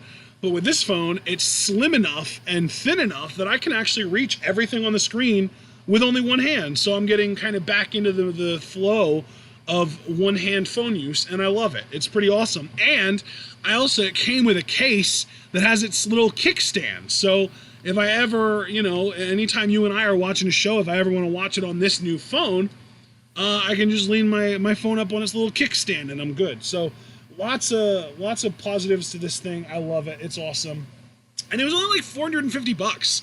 Like, when you hear about a phone that nice, and the cameras kick ass, like, when you hear about a phone that's this nice, you're thinking, oh, that's gonna rock me like $800. But it was only like $450 in tax. So, it came out under $500. So I was pretty fucking happy about it. And speaking of $500, that's about how much left I have to pay on my PayPal credit before I'm completely and utterly debt-free. So I'm on the way to being debt-free, and I will be debt-free by, like, the end of the day tomorrow, most likely. So I'm pretty stoked about my situation right now, and I'm going to be moving here within the next, 2 or 3 months at the latest. And I'm excited to be able to live on my own, because then, John, assuming your family's cool with it, you and I are going to be able to start live reacting to shows that happen in Japan live and not having to worry about me being too loud and waking people up. Yeah, I mean, we did kind of talk about that, and I guess we'll have to talk about that again in the future, but yeah, you never know what the future holds. So. Yeah. So, things are looking up on my end. I'm having a good month. Hope that you guys are all having good months as well, and now we can move on to our next question, which is the second question from Rotten Butter, which is always kind of his more take it seriously question. And his question here is, you are given the power to add, alter, or repeal one U.S. law or policy at a federal level. And not only are you able to do this, but it then cannot be changed for 10 plus years. God, there's so much to choose from because so many laws are bad and so many laws could do a lot of good. Since we're both answering, I'm going to act that like our laws would work in confluence with each other. So I'm going to say repeal the Patriot Act. I think mass surveillance is a huge like problem. And I think especially in right-wing governments, it's like worst potentials can be realized. So I'd say repeal Patriot Act. Whole fucking thing. So that's going to be my answer. But again, it was a lot to choose from, and it's a hard choice. But what about you, brother? You know, I'm gonna enact one of the ideas that I've been kind of tossing around lately that I've already told you about. Politicians must make no more than minimum wage. Period. That's the rule. If a politician accepts a donation that would put him over the minimum wage, him or her over the minimum wage of the U.S., it is illegal. They can be reprimanded for that shit. They can be fined for that shit. If a politician works too much overtime to the point that it starts to look a little fraudulent, something that, you know, an employee at a place of work would, you know, probably get in trouble for doing, they could be fined for that. They could get in trouble for that. Minimum wage only, 40 hours a week, fuck you. And by the way, the reason I'm doing this is for twofold. First of all, it takes the money out of politics. It means that becoming a politician is no longer a way to get rich in the US. And second, which means then, by the way, that if you're going to become a politician, it's because you want to do the right thing, and it's because you actually want to help things get better, not because you just want to make a lot of fucking money. And also, it gets money out of politics in the sense that suddenly, you can't donate to politicians. So pharmaceutical companies, fuck off. Lobbyists, fuck off. All of you can fuck off. Because if you donate, it's actually illegal now. And they can't just kind of go around back doors and shit and be able to be like, oh, you're actually donating to this charity that I just happen to own that is actually just all my money anyway. No, that's illegal. You can't fucking do it. You're literally only legally allowed to make 40 times the minimum wage before taxes, period, end of story. And the second incentive here is suddenly politicians care about what the minimum wage is and they want it to be higher. We're looking at like a $25 minimum wage within the next 5 years easily, and it fucking should be, because that's what productivity suggests it should be at this point. So that's my rule. Politicians must make and only make minimum wage at 40 hours a week. However many weeks a year they want to work. I don't give a shit. If you want to work 52 weeks a year, go ahead. You don't have to take a vacation. I'm not going to get angry at you for that. But you can't work more than 40 hours a week, so fuck you. Fantastic. Next question. Next question. Do you think God stays in heaven because he too lives in fear of what he's created? He fucking should. Kick him in the dick. If you weren't aware, because this actually doesn't seem like a reference to anything. This was Spy Kids 2, right? Yeah, it's exactly Spy Kids 2, yeah. Yeah. For once I got a reference, Rotten Butter. First time that's happened. It was bound to happen eventually. Do you remember what the actor was that said that? No. It sounds like something Christopher Walken would say, but I know it wasn't him. Steve Buscemi. Steve Buscemi, that's the one. All right. All right, now we can move on. Our next set of questions are from Alonso, a.k.a. Ace the Skylord. What's up, Ace? According to you, what makes a good finisher? Al Snow's gotten to me because we listened to those lectures recently and moved the finishes. You know, that first and foremost is what makes a good finisher. I think today, that's why I love New Japan so much. I know people have their criticisms of them right now, but I was even talking to Ashton a while back, like why I love New Japan. And you especially see this in the G1. When a wrestler hits a finisher, like, that's the end of the match. Ishii hits a brainbuster, Ishii wins. Okada hits a Rainmaker, I mean, in many contexts, Okada wins. But, you know, the finisher, again, especially in a G1 context, finishes. That's first and foremost. I think if we were to be a bit more particular, I do like something that looks genuinely impactful. You know, and to be fair, I think that's on the person taking the move. I mean, that's where selling does come in. But yeah, it finishes, it's impactful. And really, I think, again, if it finishes and all that stuff, because, see, a lot of the stuff doesn't even come down to the mechanisms of the move. Because I was going to say believable. But you could make even an elbow drop believable if you have them win enough weeks and beat enough high-caliber opponents. Paul Heyman talked about this. One of my favorite Paul Heyman, like, dissertations was on Mark Henry and the bear hug. And I'm like, yeah, that makes a lot of fucking sense. So, yeah, I think it really just all comes back to a good finisher is one that finishes. Thank you, Al Snow. So, do you have anything you want to add? Yeah, I would say if you're a heel, a submission is almost always going to be your best bet as a finisher. And if you're a babyface, some kind of impact finisher that you can do to anyone, and really, I think that what really kind of sells me on this is if you ever go back and you see the crowd's reaction to Goldberg hitting the jackhammer on the Big Show for the first time, or on the Giant at the time for the first time, they fucking exploded, dude. Or like Hulk Hogan doing the scoop slam and then the leg drop to Andre. John Cena, when he actually, for the first time, lifted the Big Show onto his shoulders for the AA. I think that was at WrestleMania 24. Or it wasn't even that late. It was at WrestleMania 20 or something like that. But yeah, the feats of strength are cool, but only have that kind of finisher if you can legitimately do it to everybody in your promotion. Otherwise, I would say maybe something high flying, or something that's like a strike or an impact, like that RKO kind of thing, or something like that. For a babyface. For a heel submission, for a babyface, though, anything like that it can be done to anyone. Okay, I'm just going to let you know I have to step out for a second, but I've already read the next question, so you can answer it. I'll have you go first, and then I'll be back in a few seconds, so I'll be back in plenty of time to answer it myself. So okay. Next question. All right, our next question is, can someone ever truly come back from getting canceled? And, I don't know if we've really seen an answer to this, because I feel like the whole idea of cancel culture hasn't even existed for more than a decade at this point, at least that I'm aware of, in the form that we're familiar with today. And I don't know if anyone has ever gotten quote unquote canceled whose career has really fully bounced back. Even Johnny fucking Depp, who got canceled for something that it turned out he didn't even do and that he was actually the victim of. I feel like just the accusations alone kind of really hurt his career. I think he's not, I don't even think he's going to be in the next Pirates of the Caribbean movie. I think that he is just kind of, not around right now anymore. So, and again, it came out later that it was actually fucking Amber Heard that was the monster in that relationship, and that Johnny Depp was more the victim. And that doesn't really seem to have changed public perception on him as much. So I don't really know if we've seen anybody come back from getting canceled. I also don't know if there's really fully such thing as getting quote unquote canceled. This is why I keep saying quote unquote before I say canceled, because there's always going to be an audience that cares more about the person than what they've done that's bad. For example, I know for a fact that there are still significant numbers of Melanie Martinez fans, and she was accused of rape.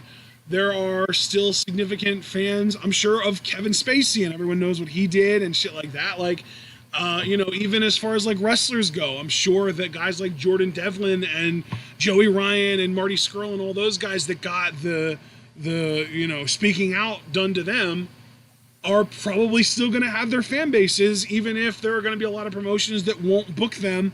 I'm sure they'll still find, fucking Sexy Star shot on Rosemary and tried to break her arm and still ended up finding work in wrestling afterwards. I think I don't know if we've ever really truly seen a legitimate example of somebody getting fully canceled in the sense that they were unable to continue getting work in their field of work ever. I don't know if that's ever happened yet. And if it has, I feel like it probably hasn't been long enough for anybody to get canceled and then reform their image enough to be able to kind of come back from that. I don't know. Yeah, I caught the latter. I caught the latter half of your answer, and I could tell that we're probably on a similar vein, because I was going to say, it really depends on who we're talking about, because for the class that has a lot of clout, the celebrity class, the business class, all that stuff, they're really not going to be affected. They're still going to make their money. They're still going to have social freedom. And especially, too, even for the more egregious things that they're being canceled for, I think there's always going to be, defenders and people that will give them platforms and stuff like that. Not to mention that canceling is just a very weak substitute for actual justice. And you guys already know how I feel about the justice system. We need to move away from retributive justice to rehabilitative justice. And a lot of the things that these people are getting canceled for on a legal level, it's past the statute of limitations. So, that's another thing to know as well. But when I think about the blue collar type of worker, like the average Joe that may have, gone off on social media or might have harassed a black person, recording it, and, you know, loses their job and stuff like that, that's a bit of a murkier question to me. So I'm not really so worried about like the privilege clash, you know what I mean? Like in that way, economically and culturally. It's more, the question I think is more interesting when you ask, like, if I went on a tirade that was like racially invective, could I come back from being canceled? I mean, I want to say yes, but I honestly don't know. Because it's not like anything formal is going on a criminal record, right? So it really would be at an employer's discretion, you know, to hire you or not. And I don't know how you prove. I think we've even kind of touched on this before, dude, where I don't know how you've proved that you've changed, like character-wise. Yeah. Like what kind of proof is substantive enough for people? I could swear we've talked about this before. And that's kind of the crux of the problem. Like, and I'm not even trying to say this to be an asshole, but say that somebody said something very racially insensitive to black people. Hulk Hogan. You know, are people going to believe him where he says, I've become more racially sensitive? I've expanded my racial consciousness because I've read, say, Audre Lorde or Martin Luther King or Malcolm X or Angela Davis. And even if he has done those readings, like, what's the litmus test for the prosecutors, so to speak? You know, because I think it'd be different for everybody. For some people, it would be like, okay, he's making an effort, he's leading the literature, let him come back. But I guarantee you there would be people that would take a harder line and say, no, fuck him.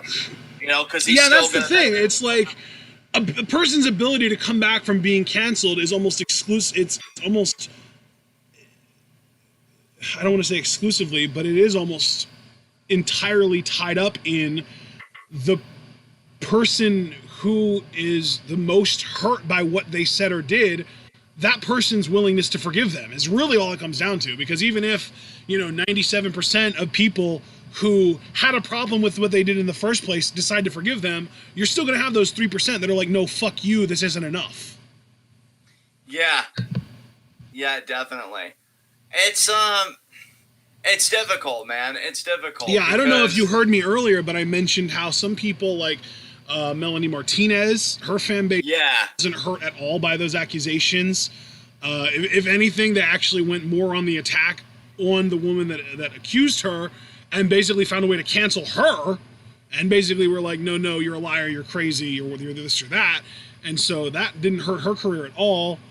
And like we talked about Johnny Depp and how it turned out he wasn't the problem in the relationship at all, that fucking Amber Heard was the real monster there. And he's still in Fantastic Beasts, but like he's no longer in Pirates of the Caribbean. So like, what does that tell you, right? Exactly, yeah. And Rotten Butter brought up James Gunn. I feel like James Gunn is a really good example of how the cancel culture has almost been weaponized, because James Gunn apologized for those tweets years before they got dug back up. And then once they got dug back up, it turned out that they were fucking alt-right, fucking 4chan pieces of shit digging up old tweets from somebody that disagreed with them ideologically to try and get them canceled. Basically using the left against itself, using cancel culture against somebody that was more left-leaning to get them canceled, and it fucking worked. And it like not only did James Gunn getting fired from Marvel suck for him, I'm sure, but it probably fucking ruined a lot of shit that Kevin Feige was planning for the Marvel Universe at large. So like, yeah, thanks 4chan, fuck off. Yeah.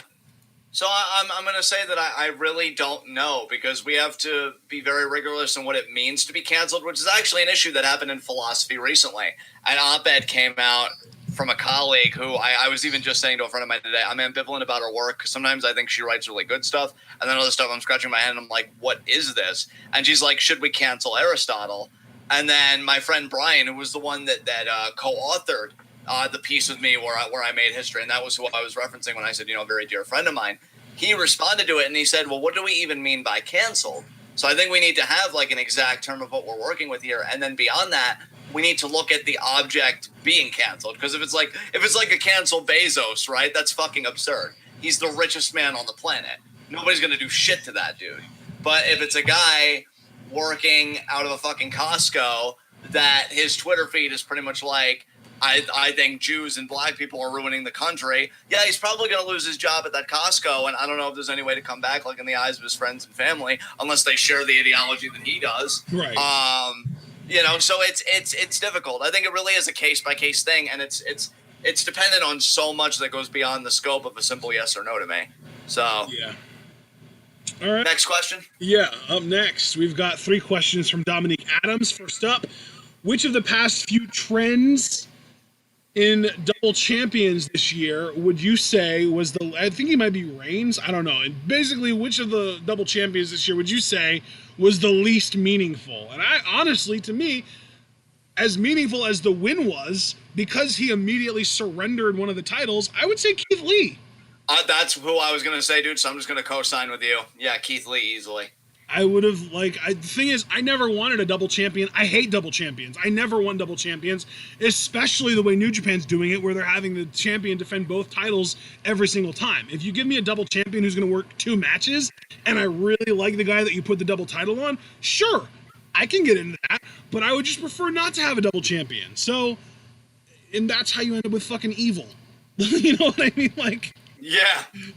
Goddamn. So it's Keith Lee because he immediately surrendered one of his titles. The second question, though, what had to have been the most painful event to react to live? I think he's asking what live reaction experience we found to be the most painful for us. Heroes of Wrestling, right? That was too silly to be painful. No. I speak for yourself. Well, if you want to say Heroes of Wrestling, more power to you. I just don't agree. Yeah. No, I'm going with that. That show, I couldn't wait for it to end. I'm going to say G1 Supercard from last year. That's fair. All right. Next question for Dominique. Matt Taven. Fuck Matt Taven. Fuck Delirious for writing that shit. Third and final question, though, is just for you, John, from Dominique. One gets a world title reign and the other is forever forbidden from getting one. Who do you choose for which? John Morrison or Minoru Suzuki? I'd say Suzuki only because of how fucking fantastic Jomo's LU title run was. And, Suzuki winning the IWGP Heavyweight Championship, making Japanese wrestling history, which he deserves to because he's 52 and he's outworking, most late 20-year-olds, if not, even a bit younger than that. Suzuki deserves the nod. I think it'd be a genuinely emotional moment. I'd go with Suzuki to win the world title, and Jomo could be forbidden. That's fine. Wow. You surprised me because of the age thing. I thought you'd say Suzuki's career has been so long, I'm okay if he never wins the world title, but Jomo's still relatively young, at least compared to Suzuki, so I want him to win the title. So, yeah, that surprises me a little bit. I think Suzuki's such an anomaly in wrestling that we'll never see again, that, what a perfect cherry on top of that sundae. So, I have to go with that. All right, next set of questions is from Abel, and all of the rest of our questions are technically for both of us, but the very, very last question is really going to be more of just a you question because it's about a show I've never seen. So, first question from Abel is for both of us again. Who's the most valuable wrestler in the WWE right now? I would say Bayley, personally. I would say Asuka. Fair points. Next question from Abel. Where will WWE go with the Sasha Bayley storyline moving forward, and how do you want it to go moving forward? So this is like an expect versus want thing. What do you expect to happen versus what do you want to happen? What I want to happen is for fucking Kana to be unleashed with the bloody clown face paint and everything, and to fucking go psycho on Sasha Bayley because they mentally and emotionally broke her. And because she's so much of an overpowering force on her own, she puts them in a position where say she's got Sasha, in a compromising position, and Bayley has to choose do I beat Nikki Cross because she's got the title defense tomorrow night, or do I save Sasha? And she chooses beating Nikki Cross, and that just further adds the tension. The only thing keeping them together are the titles. That's the thing, because if it wasn't for the titles, they'd probably be at each other's throats pretty quickly.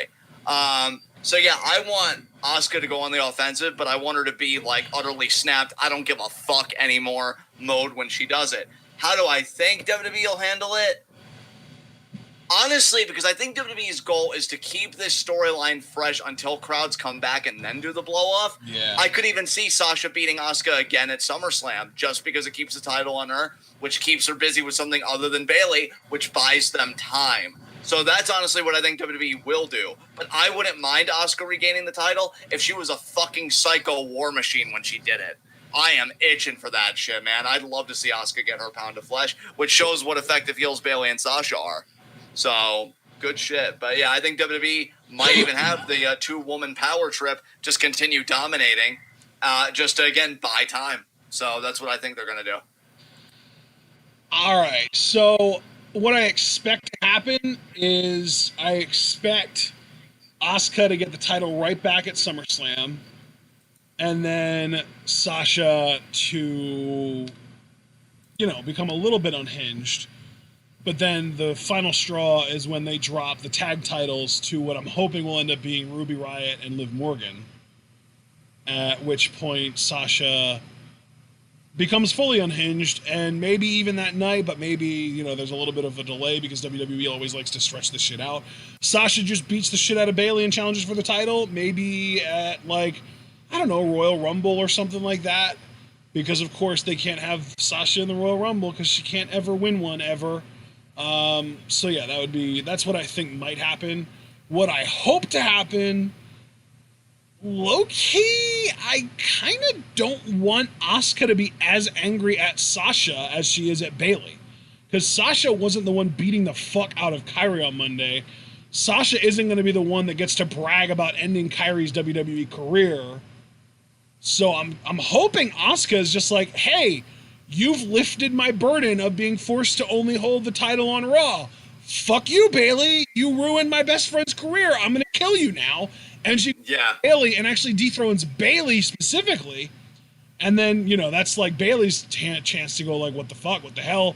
And then Bayley maybe even says something to Sasha about, you're a champion, you should let me have that, or something like that. Maybe we get a weird little moment where Bayley implies hey, you wouldn't have that title if it wasn't for me, you should let me have a chance to win it from you, and then she cheats to beat Sasha. I think that there's a lot that you could do.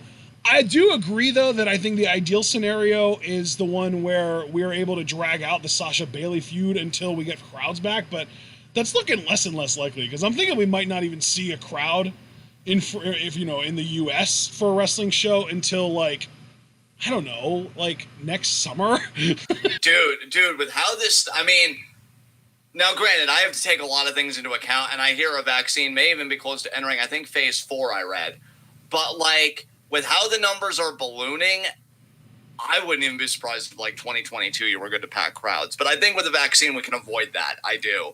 It's just, man, even when we were doing well, people were saying 2021, right?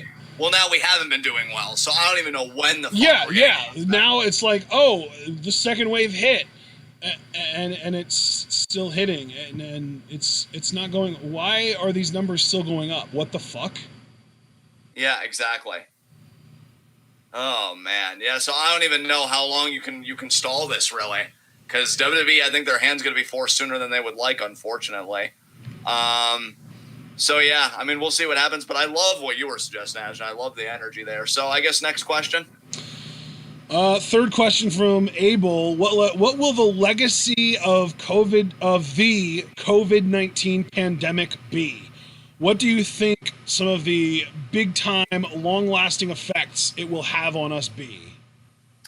I think, to put it succinctly, a tragedy that shouldn't have had to happen. Really, I think is the biggest thing. We were woefully underprepared for this. There were even journalists as far back as December of 2019, reporting that, oh yeah, Trump quietly fired the pandemic team and this and that. It's just, we couldn't have been more prepared to have the worst things happen. We laid the groundwork to be all right, come on in, virus, and whatever.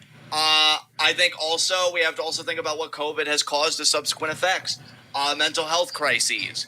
It could very well cause a homelessness crisis, because I keep hearing that it could be a potential 28 million Americans evicted within, the next couple months, and that's fucking insane to me. Just absolutely fucking bonkers. So that's another thing.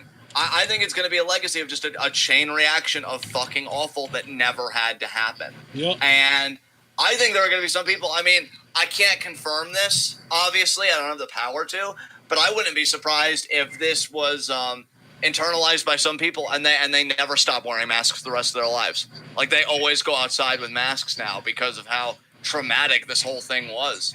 So I think it's even going to change some people's behaviors, not all, because we're seeing a lot of people don't give a fuck. But I think for some, they may never feel comfortable going out without a mask again. You don't know. Like everybody responds differently to a phenomenon like this, and one thing that I was wondering if I, when we saw this, was that, like, I wonder if the U.S. is going to start to look more and more like Japan in just the sense that, like, no, you know what? It's not going to fucking happen. Never mind. Because, like, people, God, John, can you just answer a question for me, please?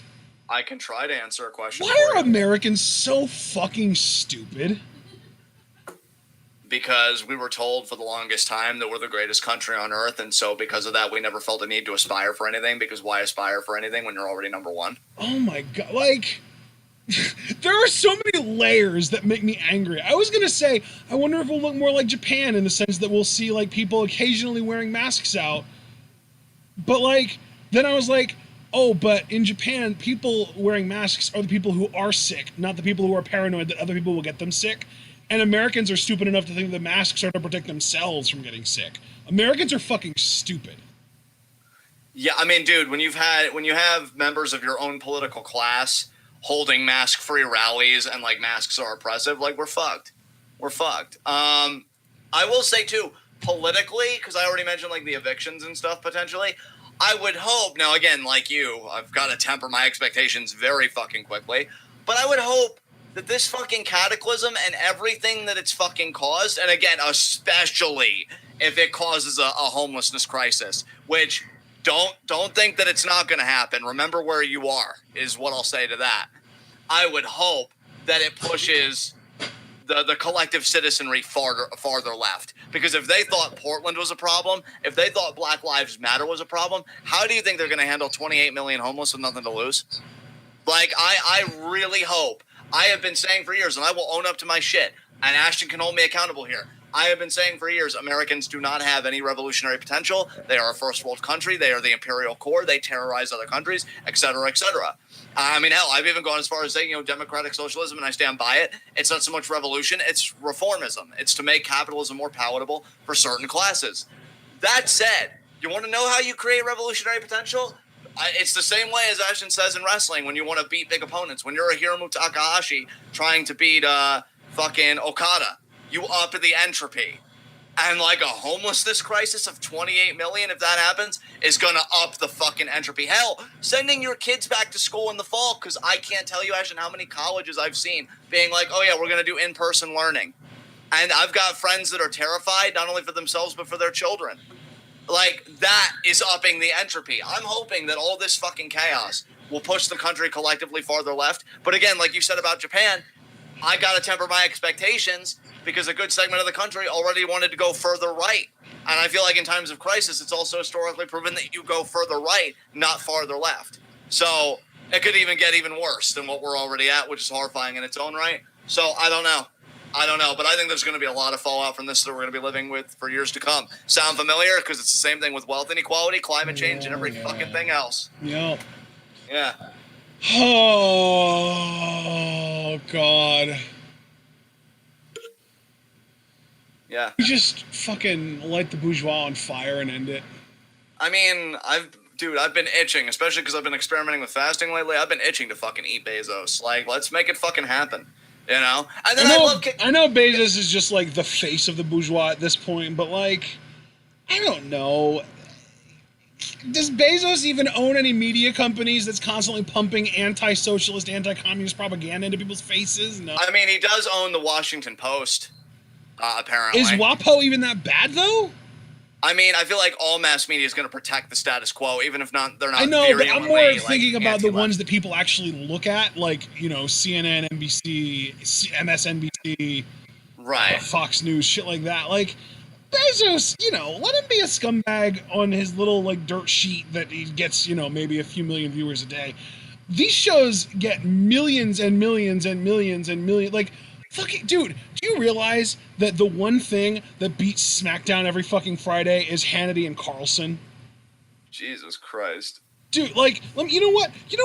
We're gonna do a little bit of ratings math. This is nothing to do with the Wednesday Night War. Fuck the Wednesday Night War. I give a shit about stuff that actually matters. Yeah. Let's see the Wednesday Network scorecard. Nothing really too big on that. Let me go back a day. Let me go. Actually, no. Let me just go to Friday. This past Friday, because these numbers are crazy. Like, I'm looking right now at the Wednesday one, and like Fox, it's like, oh, Master Chef and Ultimate Tag, 1.4 and 1.1 million viewers. And then like on NBC, like, oh, Chicago PD and Chicago Fire and shit like that, a little over 3 million viewers, right? That's like, you know, decent numbers, not bad numbers for sure. But then you get to fucking Hannity and Carlson every Friday night, right? Yeah. It might not be Friday nights. Shit, am I wrong? Is it not on Friday nights? Shit. Is it Monday night? Hannity, Carlson. I'm gonna find this shit. I'm gonna find it. I swear to you, I'm gonna find it. Sean Hannity. Because these dudes get like 7 and 8 million views. Like, it's fucking stupid. Yeah. I just want to find something so that y'all don't think I'm absolutely insane. Because I'm not. I mean, I am a little, but I'm not that much. Yeah, I can vouch for you on that. There's America's Got Talent. That's got 6 million viewers. Yeah. So scorecard. Is it Monday? No. Fuck, what the hell? Oh, I feel like I'm failing. That's another thing, too. Yeah, the Chrisleys are beating Raw now. That's a thing. But that's not what I'm looking for, either. I'm going to just look for Hannity on Showbuzz Daily. It is Wednesday. Son of a bitch. Here it is. Tucker Carlson tonight. 3.942 million viewers. Hannity, 3.967 viewers. Like, these are and it's not SmackDown that they beat, it's NXT and AEW that they beat every week. And they're not just beating them, they're destroying them. AEW this week, or was it this week? Yeah, it was this week. AEW this week got a 0.3 in the demo. Hannity got 0.32, Carlson got 0.39. So even though they've got like 5 times as many viewers, they're still winning in the demo. It's gross. Yeah. They're getting numbers that Raw would have been jealous of 3 years ago. Yeah. Mass media is a fucking cancer. That's what I'm saying, though, dude. These are the shows. These are the mass media outlets that are controlled by like the AT&Ts and Sonys and Disneys at this point of the world. Those are the fucking oligarchs that need to fucking go. Like Bezos, obviously scum. He's the face of it. And like, yeah, he's an exploitative piece of shit, but all billionaires are. The billionaires that are maliciously fucking over this country are the ones that are controlling the media networks that are saying like, oh yeah, hey, by the way, all this stuff that would actually help people, we need to convince them that it would be bad for them actually. Yeah. Yeah. All right. Next question. Oh, where were we? Fourth question from Abel. What is the biggest threat facing humanity today? Fascism! Yeah, definitely. Because here's the thing, Abel. The right-wing populism that's rashed like across the globe, which in turn, like I guess, feeds into authoritarianism, is going to compound and exacerbate every other problem. Pandemic, climate change, wealth inequality, crime, like everything's worse under a right-wing government. And I feel like we could prove this statistically if I gave a fuck. But, you know, having lived through the Bush years and now I'm living through the Trump years, like, yeah. Fucking right-wing governments. Look no further than COVID-19. Yeah, exactly. So, fascism. What are the 2 countries that have handled it the worst? The U.S. and Brazil. Bolsonaro and Trump. Fuck Bolsonaro, by the way. India was another one, by the way. Isn't India super right-wing right now, too?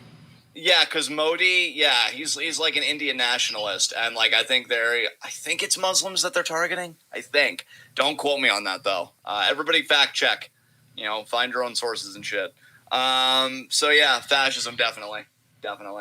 Next question from Abel. What's the best compliment you've ever received?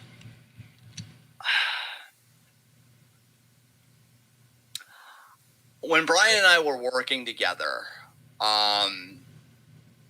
he had a detached retina, and he was afraid he was going to go blind.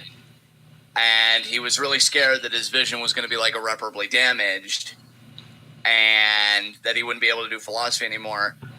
And I had already thanked him up and down for doing the piece with me because I said, you know, like, he's been in it, I think, for like 30 years, right? And I read him, and they followed me on Twitter, and then we like actually became friends, which just still blows my fucking mind to think about. But he thanked me for asking to do that piece with him because I was able to give him the chance to show that he can still do philosophy in spite of like the scariest moment of his life.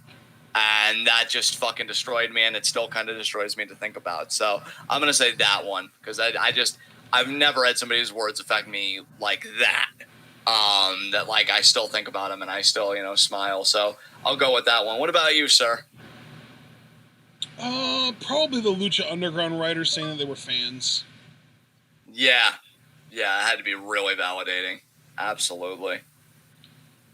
So that's the one that I can think of right now that kind of comes to mind. All right. Now, we got questions from Foster now, and that's yes, Q&A. we do. We've got 5 of them. First up, is there a way to fix men's mental health? Normally, I hate serious questions, but this is something important to me. I mean, Foster, because I have seen your posts about it, and I think I've heart reacted to most, if not all of them. I think the first thing we got to do is we've got to remember, and maybe there's a better way to communicate it to men. I don't know. You know, I'm speaking as a man, so my experience is already limited, like in one way in that regard, about how patriarchy, you know, affects, because we know it affects women, but I think patriarchy affects men too, because it's like, you know, suck it up, don't show your emotions, you know, crying's for posing, you know, I mean, you know the fucking drill. So I think we need to create a culture for men to be able to openly own their feelings. I think also beyond the cultural, and we've talked about it many times on the podcast, we need to make healthcare more readily accessible, and that includes mental health. Mental health is your health. So we need greater accessibility to mental health care. I already qualified that earlier, and I think you've been here for the entire Q&A, Foster. So you know that I feel like there needs to be quality controls so that people don't get with a shit therapist. So I think we need to keep destigmatizing therapy, which I could see happening because I see more of my friends talking about going to see their therapist. So I think it's becoming more of a common thing, especially among millennials. So that tide's turning. I'm just going to let time take care of that because I think you're already seeing that. Again, you got to change the culture, dismantle patriarchy for men just as much as women, make it okay for men to talk about their feelings. And not only talk about their feelings, but I think just to be, I think a lot of why these feelings are stunted in the first place is that men, especially in very misogynistic households or misogynistic cultures, are very boxed in. So say if a man is like a little boy, just for whatever reason, it may not even be a gender thing. It may just be a fucking thing. You know, like Freud said, sometimes a cigar is just a cigar, but they like to play with Barbie dolls. But the parent overreacts and it's like, oh my God, my son's going to be some gender bending queer or whatever. Like, you know, it's like fucking ridiculous. So I feel like when you box people in, that's kind of a catalyst for that emotional stuntedness that we're trying to avoid. So I think not only about emotional expression, but just living in general. Like, let boys dress up if they want to. Let boys play with whatever toys that they want to. Teach them how to talk to people. Because I think, too, a part of it is like, oh, well, this is how a real man communicates with a woman. This is how a real man communicates with a boss. Teach them alternative ways to communicate. This kind of touches back when I've talked about consent in childhood. And I knew that kind of blew your mind, Ashton, to think about how, like, oh, you know, if you like a girl, you got to tease her or pull her pigtails or whatever. And if she pushes you, that just means that she likes you back. And then when we learn the reality of that, right, I think that's got to fuck us up in a certain way because, oh, my God, everything I learned was a lie. Yeah. And now I don't even know how to communicate with people because I don't want to come off as a piece of shit. Like, I feel like I kind of got affected in that way. Not to get too personal because I don't really feel comfortable in this instance. But, like, when I was young and my father, because he is a heroin addict, would hog the bathroom like hours at a time. He would get me in. I couldn't have been any more than 10 or 12. And he would tell me the most lewd shit about women. Like, oh, you know, and I'm only going to say it here because it's our podcast, so I'm just going to put a disclaimer here, lewd language incoming. But he'd say, like, oh, you know, her pussy was so great, John, or she wanted me to, like, stick it in her ass or, like, whatever. And I was a fucking child hearing this. And I think that's totally warped and stunted my view of sexuality and, like, sexual relationships. Not to mention, you know, like, the messaging on top of that. Like, I grew up on Bond films, for God's sakes. He sleeps with the lead woman at the end of every fucking film or in the middle of it, right? So I think we need to change the messaging. We need to change the culture. We need to give boys more autonomy to be boys however they define it. I love what Nick Offerman once said about masculinity. He said, you know, yeah, I love chopping down trees and, you know, wearing, you know, the plaid. But I don't know what performer he said makes him cry. I'm just going to say Beyonce. I don't think it was Beyonce, but it's like, but I can also cry at a Beyonce concert. You know, I don't think it was her, but just the general sentiment. And I'm still a man. Like, I feel like Nick Offerman has the right idea. We should be able to cry without judgment. You know, and just, I think there's so much. And again, on the more structural level, definitely greater access to mental health care. And yeah, I really can't think of anything that I might have missed. Of course, though, Ash, this was a question for both. So, Ashton, do you have anything you want to add? I just think, you know, from my perspective, that mental health is mental health, regardless of gender. Obviously, they have to be treated opposite. Well, not opposite, but they have to be treated differently because of fucking societal expectations. I agree with pretty much everything you said as far as men being allowed to be emotional, being allowed to show their emotions, being allowed to wear the emotions on their sleeves, not having to, you know, fear for being called names if they were to do that, stuff like that. I think that, again, harkening back to what you said, mental health is health and healthcare should be free. Therefore, mental health care should be free. I definitely firmly believe that. I don't know. I think you can't just fix men's mental health. You've got to fix mental health and the way that mental health is treated, period. Because right now, you know, I grew up in a relatively apolitical family that by now has fully landed on the right wing for the most part. But like growing up, anytime anybody ever brought up a therapist, it was always in a negative connotation. Like, no, I'm not going to go see a fucking shrink or that kind of thing. Yes, yeah. I think that perception needs to be changed and altered significantly. I think that we need to look at people getting therapy and working on their mental health as a good, healthy thing. Like, I think that we should see that as like somebody who's overweight trying to lose weight. Like, nobody ever sees someone who's overweight and they're like at a gym trying to work to lose the weight and they think like, haha, what a fat piece of shit. That dude sucks. Well, I'm sure there are pieces of shit that actually do think that way, but they're the exceptions, not the rule. Most people are like, oh, big guy trying to lose weight, good on him. Mental health wise though, if somebody talks about going to see a therapist, I feel like a lot of the time the immediate reaction is like to recoil and be like, oh God, what are you, crazy? But no, like the reaction should be, oh, good for you. I think we should all, you know, that kind of thing. I think that it's another part of human health is mental health. It's not a separate thing. We shouldn't be looking at physical health and mental health as opposites. We should be looking at them as part of the same puzzle. Can I just add one more thing before I move on? Sure. I think it's also, and I don't know why I didn't say this. It was Alicia Keys, by the way. Beg pardon? Oh, thank you. Fucking Nick Offerman. I don't know why I didn't say this in my initial answer, so I feel bad taking up more time to add this addendum. But I will say too, Foster, and I want to be very careful here, again, because of my social positioning. But we can't also treat, and I'm not saying you are, but we have to be very careful not to treat men as a monolith, but because we also have to think about other sources of mental health distress. So this is where I'm going to be careful now. Foster, like, you're a black man.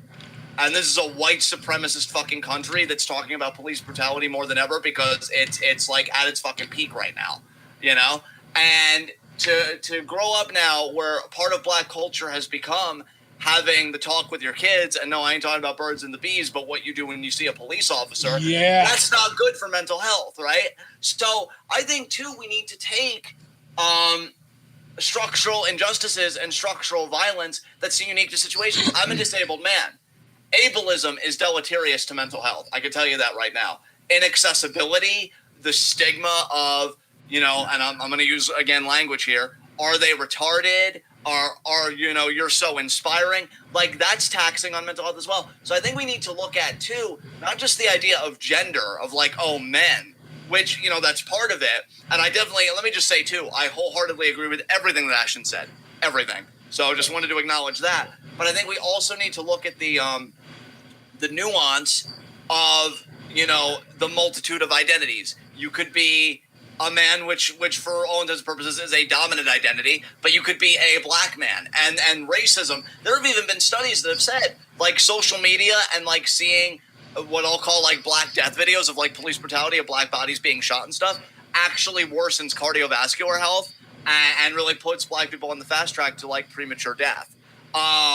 There have been studies on like how racism, and that's why people, even in the pandemic, like public health officials have said racism is a health crisis, because they've done the research on how racism affects health. So, it's not just making mental health accessible. It's not just changing the patriarchal culture. It's also dismantling racism. It's dismantling ableism. When you're a trans male, so you're female to male, it's dismantling transphobia. We have to look at all of these structures, not just one or two things, which is why when we say dismantle capitalism and dismantle all these structures, I don't think people realize, I don't say this as an insult, because sometimes I even fail to realize it, I don't think they realize just how many problems that would solve. Because then you're like, oh wait, what about mental health? No, you got to understand, this has been causing it the whole time. I was even seeing a post. In fact, I just recently shared it, so I'm going to take a little bit of extra time because I want to read this. God damn it, I thought I shared this. I thought I shared this. I guess I didn't. But it was something about how, like, we're not denying that pharmaceuticals don't work or anything like that, but when we're talking about the mental health crisis, we also need to talk about what's the culture that mental health is situated in. Are you doing a 9-to-5 that makes you want to slit your wrists? Yeah. Are you working 3 jobs and still not paying bills? Like, you can take the happy pills, and again, I'm not trying to denounce medicine, but that's only going to fix things on a physical, chemical level. It's changing things on fix the cause. It's just going to fix the effect. It's going to fix the effect. It's going to fix the perception of the environment that's on fire. And you're going to think that it's a cool temperate temperature rather than, oh my God, my skin's melting off. So, right. It treats the symptoms, but it doesn't do anything to get rid of the actual source of the problem. Exactly.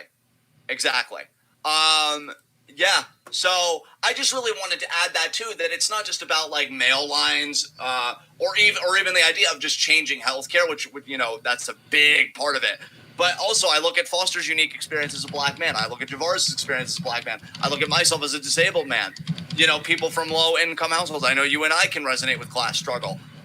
There's so much that like dismantling these systems of oppression would just do for mental health overnight.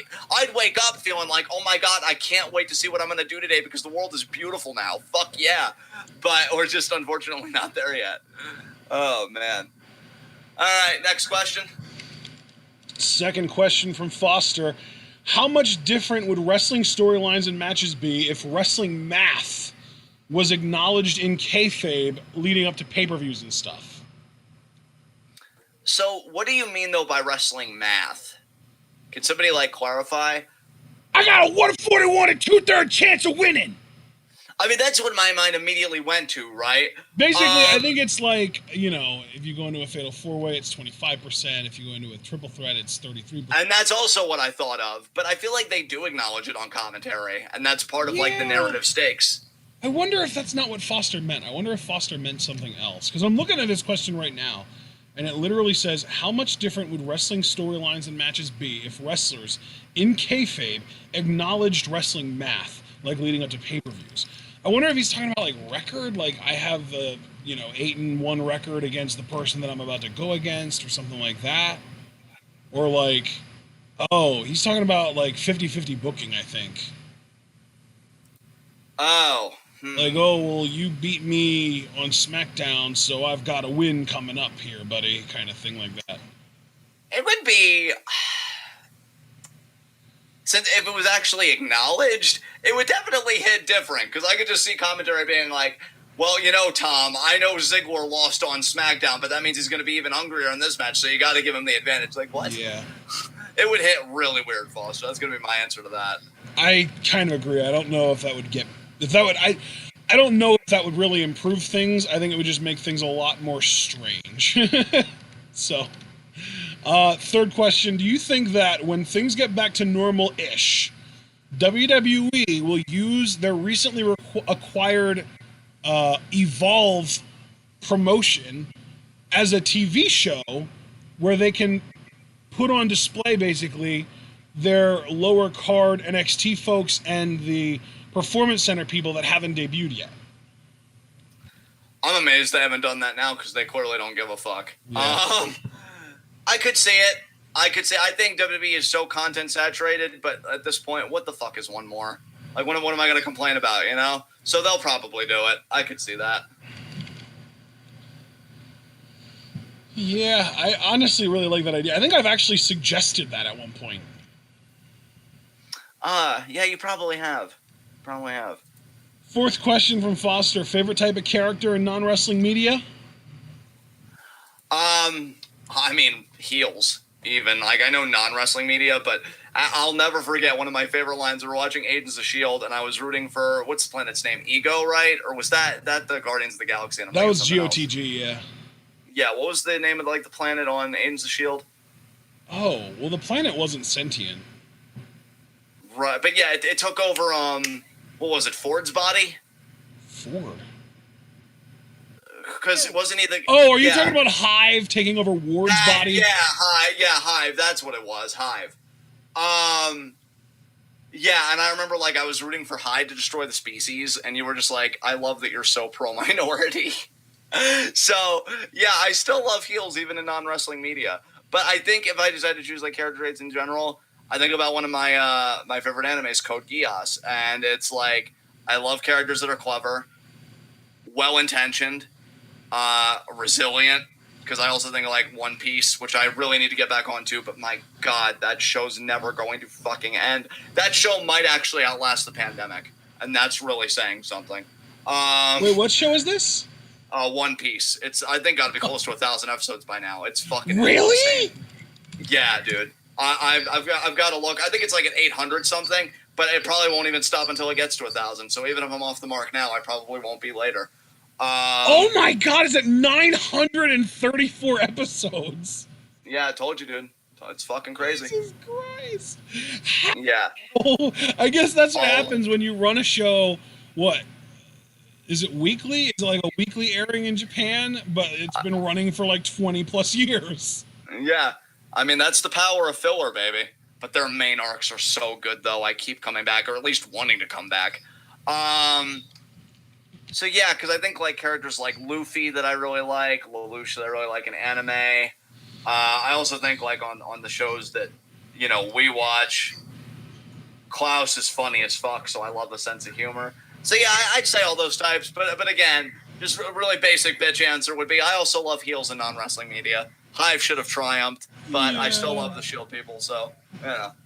John loves watching people suffer.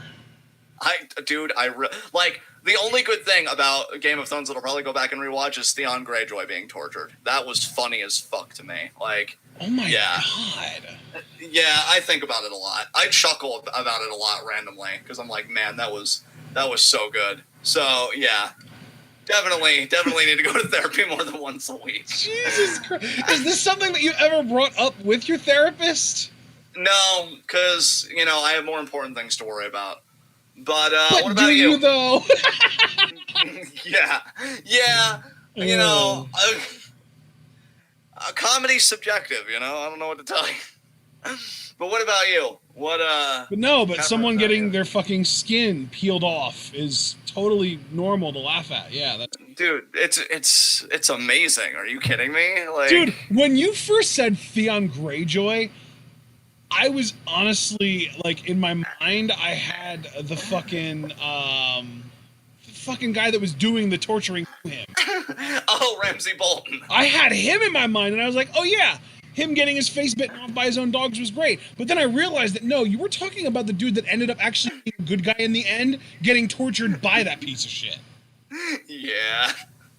What the fuck is wrong with you? Bro, we've already been going according to this stream for 2 hours. I'm not about to keep us for 2 hours more. But you have to answer the question. I mean, wait, was the question the Favorite type of character in non-wrestling character. media? I know I kind of fucked up favorite your world type a of bit by character? doubling down. I would say, I think my favorite type of character is sort of the chaotic neutral character, like the Joker, or like the character that is much less interested in being outwardly evil and much more interested in just, introducing the fucking entropy into the situation. You know what I mean? Right. Yeah, I can appreciate where you're coming from. All right, and now we can move on to our final question of the entire Q&A, and this was originally for both of us, but it's really just for you because it's about something I've never seen before. What are your favorite Teen Titans moments? Oh, God. I'm going to kind of cheat here, Foster, and I hope you'll forgive me, which I'm assuming you will because you're beautiful. And not just moments, even though I could pick out particular moments. I love the whole Terra Beast Boy arc. And if I had to pick a moment from that, her final sacrifice to save the Titans from Slade, that, got tears in my eyes. Oh, Javaris. So Terra's sacrifice, definitely a big moment. I know it's an episode that a lot of people probably don't think about, but I'm loving chat right now. Cyborg and Atlas, where Cyborg has to go beyond his limits because he used to be a human and now he feels so much more limited as a cyborg, and he breaks his limit capacitor. It's at 100%, but he keeps going, and that's how he beats Atlas. That was a great moment. Robin becoming Slade's apprentice, that was great. That was a great arc on the show. Again, I know that's not really a moment, and I'm kind of cheating a little bit, but I guess you just appreciate somebody talking about Teen Titans at all, because this guy over here hasn't seen a single episode. I don't think I've ever seen an entire scene of that show. You know what? Because I've actually watched a lot of these compilations. The Titans go to a nightclub, because I actually did appreciate the moment where they were able to act like teenagers, but it wasn't cliched or anything. They actually still even treated those moments with dignity. And fucking Raven, because we know because of her origins and having to keep her emotions under control, otherwise the world's going to fucking end. She's just I think she said this party is pointless, or this club is pointless, and then some guy walks up behind her and he's like, everything's pointless. Want to go talk about it? And she just shrugs and she goes with him. I thought that was so good. Let me think what else, because honestly, it's been a long time since I've seen the show. So some moments are going to be scattered. Me too. Beg pardon? Yeah, it's me too. It's been a long time since I've seen it too. Don't try and be a part of this. Fuck, man, you got me laughing harder than I anticipated. Fuck.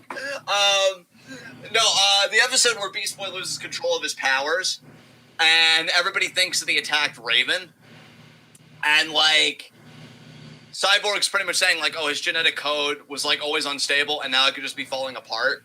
And all Beast Boy could think about is if Raven's gonna be okay. That was great, because I think it really showed the solidarity of the team. And then it comes out that he actually saved her, and then it was the other guy, who I think it was a villain named Adonis, who of course I enjoyed, because what a self-absorbed prick. It was Gaston for Teen Titans. It was perfect. And then they're having a conversation out by the tower, by the water, because Beast Boy and Raven have always had a contentious relationship, and I think they're actually a canon couple now in Teen Titans Go, which I would have actually liked to seen that in the actual Teen Titans, because they're just so antithetical to each other. And they were together in the comics. I think they even had a baby together in the comics. It's fucking wild.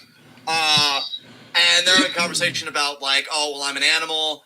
And she's like, oh, you're in control of it, whatever. And then I think the final moment that I'll mention, just to show you, Alex, that I have indeed watched the fucking show. Even though, again, I can't remember, all the events coherently. It's when Raven goes through this spell book, and there's a guy trapped in the spell book. I think his name was Malchior, and he relates to her, and she feels really connected, because I think even though she knows the Titans care about her, they've just got personalities that are so antithetical to her. She's very reserved, very stoic. Again, a lot of it is because she has to be, just because of, and I think also because of trauma, because I think her father's some really fucked up dude. And he's like, nobody can understand us like we understand each other, that whole thing. But he was really using her to get out of the book, because he wasn't the knight in the book, he was the dragon the whole time. So he was like the force of evil. And there's a point in the episode where like Beast Boy and Cyborg, they're like playing sting ball. So they get like all these dirty socks, everything together, and they're like throwing them at each other. So it's like dodgeball, but like, oh my god, if this gets on me, like I want to just crawl in an acid bath and die. Acid proof! And Beast Boy's just like, you know, he accidentally hits Raven, I think, with it, or asks her to referee, or something like that happens. And she's like, you know, get out, stay out of my room. And he's like, you don't have to be in your room all the time, whatever. And, you know, she's like, you don't understand, like, you don't understand what it's like to be me. And she's really taken to this guy. In fact, her robe turns white, because her robe traditionally is, like, blue. It turns white, I guess, to reflect, like a purity of mind or purity of soul. Like, she feels at peace, even though her powers are more unstable now. And then at the very end, the double cross, she sheds a tear. She's like, she can't even bring herself to fight because she feels like fucking shit. Like, oh my god, I was emotionally vulnerable one time and it was weaponized against me. They beat the dude and she ends up playing stink ball with them in the end. Like, you don't actually see it. It's just like she gets this smirk because she accidentally gets hit with it. And then she's like smirking at Cyborg and it's implied like she hit him with it. Aww. So it kind of shows that she That's let so go wholesome. Yeah, it was a beautiful episode. Like, as a kid, I fucked with this shit so hard, dude. It was so good. And again, going back to the Terra Beast Boy arc, even before her sacrifice, when it turns out, because she was a girl that couldn't control her powers. Terra, as in Terra, so she controls the earth, right? She was somebody that really couldn't control her powers. She didn't want anybody to know. She wanted to be a Titan. Everybody was skeptical. And there were a lot of great moments in that arc. But another one that comes to me is, like, you know, the first episode... the first episode she appears, in this arc, they find out that she can't. She gets really angry at Beast Boy because she's like, oh, you promised not to tell anyone. She leaves. Then a few episodes later, she comes back. She's like, oh, I've gotten my powers under control. I can be a Titan, whatever. And they actually let her join at the end of the episode, even though, like, it took some, like, Raven was like, oh, she left. You know, she's just a moocher. I don't trust her. You know, Raven again lets down her guard, which, again, if you know Raven, that's a big fucking deal. And then the third episode, Beast Boy asks her out on a date, because it's like, oh my god, they trust me, I'm officially a Titan. And then it turns out she was working with Slade, their arch enemy of the show, the whole fucking time. And it, like, fucking sends them, because it's like, oh my god, you know, how did all of Slade's, like, foot soldiers get into Titan's tower? Somebody had to give them access. They boil it down to Terra. Beast Boy finds out while they're on their date, because, like, Slade's psychologically tormenting him with this betrayal. And Beast Boy, of course, choosing his team, because he's not a fucking psycho, is like, I can't believe you do this to us, you know. Slade's right, you don't have any friends. Because Terra was like, oh, I thought you weren't going to hurt my friends, that was the deal. So I guess Terra thought she could have both, when, fucking no, he literally wants us to die. And the episode ends because he gave her, like, either he gave her or she gave him, like, a heart made out of stone, again, because she can bend the earth. And you can see him in the form of a dog curled up around the stone heart, just sulking, like, in his room, not ready to face it. He's just, like, that heartbroken. Yeah, dude, this show really knew how to get the feels. Like, big time. Sounds like it was really well written, too, because, like, I love that Beast Boy was immediately siding with his team and not, like... I feel like there are so many shows where he would have been like, no, it's Terra. She's great. I love her. She's so cool. She couldn't have possibly done it. I wonder who else did it, actually. Yeah, like, don't get me wrong. There are times he'll try and vouch for her when people are saying that she's a straight because, like, he's in love with her. But when he sees Stone Cold that, like, oh my god, you did this. Yeah. Like, he's so stunned. He's like, it's my fucking team. Like, fuck off. Like, I'm not going to betray my team. So, yeah, like, I keep hearing that they're actually going to return because of the success of Teen Titans Go and knowing what the fans really want, even though to Teen Titans Go credit, it wasn't for me, but it did wildly succeed. If an actual proper season comes back, I can't wait to watch that shit. Because, man, like, I will say, the only thing I didn't like about it, I didn't like how they handled the Terra arc, because her sacrifice actually wasn't the end of it, and I wish that it was, because it was fucking perfect. They did more with it, and I was very disappointed, but I'd be less disappointed with it if it was going to make Beast Boy and Raven canon, like in the actual proper Teen Titans and not just Teen Titans Go. But yeah, that those are all the moments that I wanted to share, because I think, yeah, favorite Teen Titans moments, I think I gave you plenty, Foster, so I feel good about that, and I think we can roll out with this Q&A. So, yeah. My goodness, there is no thing. That was it. That was the last question of the Q&A. Yeah, exactly. Wait, hold on, actually. Ron Perlman voiced Slade? That's fucking awesome. Actually, yeah, I can hear. Oh my god, man, childhood kicked ass, man. Ron Perlman's a beast. He is. Yeah, he's pretty. Yeah, good. He's perfect fucking casting. Perfect fucking casting. Yeah, I agree, Ron Butter. I didn't care for it at all. At all. Like, I thought the way they ended it originally, well, I shouldn't say originally because it was part of the original show, but the way that I thought they were going to definitively end it was fucking perfect and like a gut punch.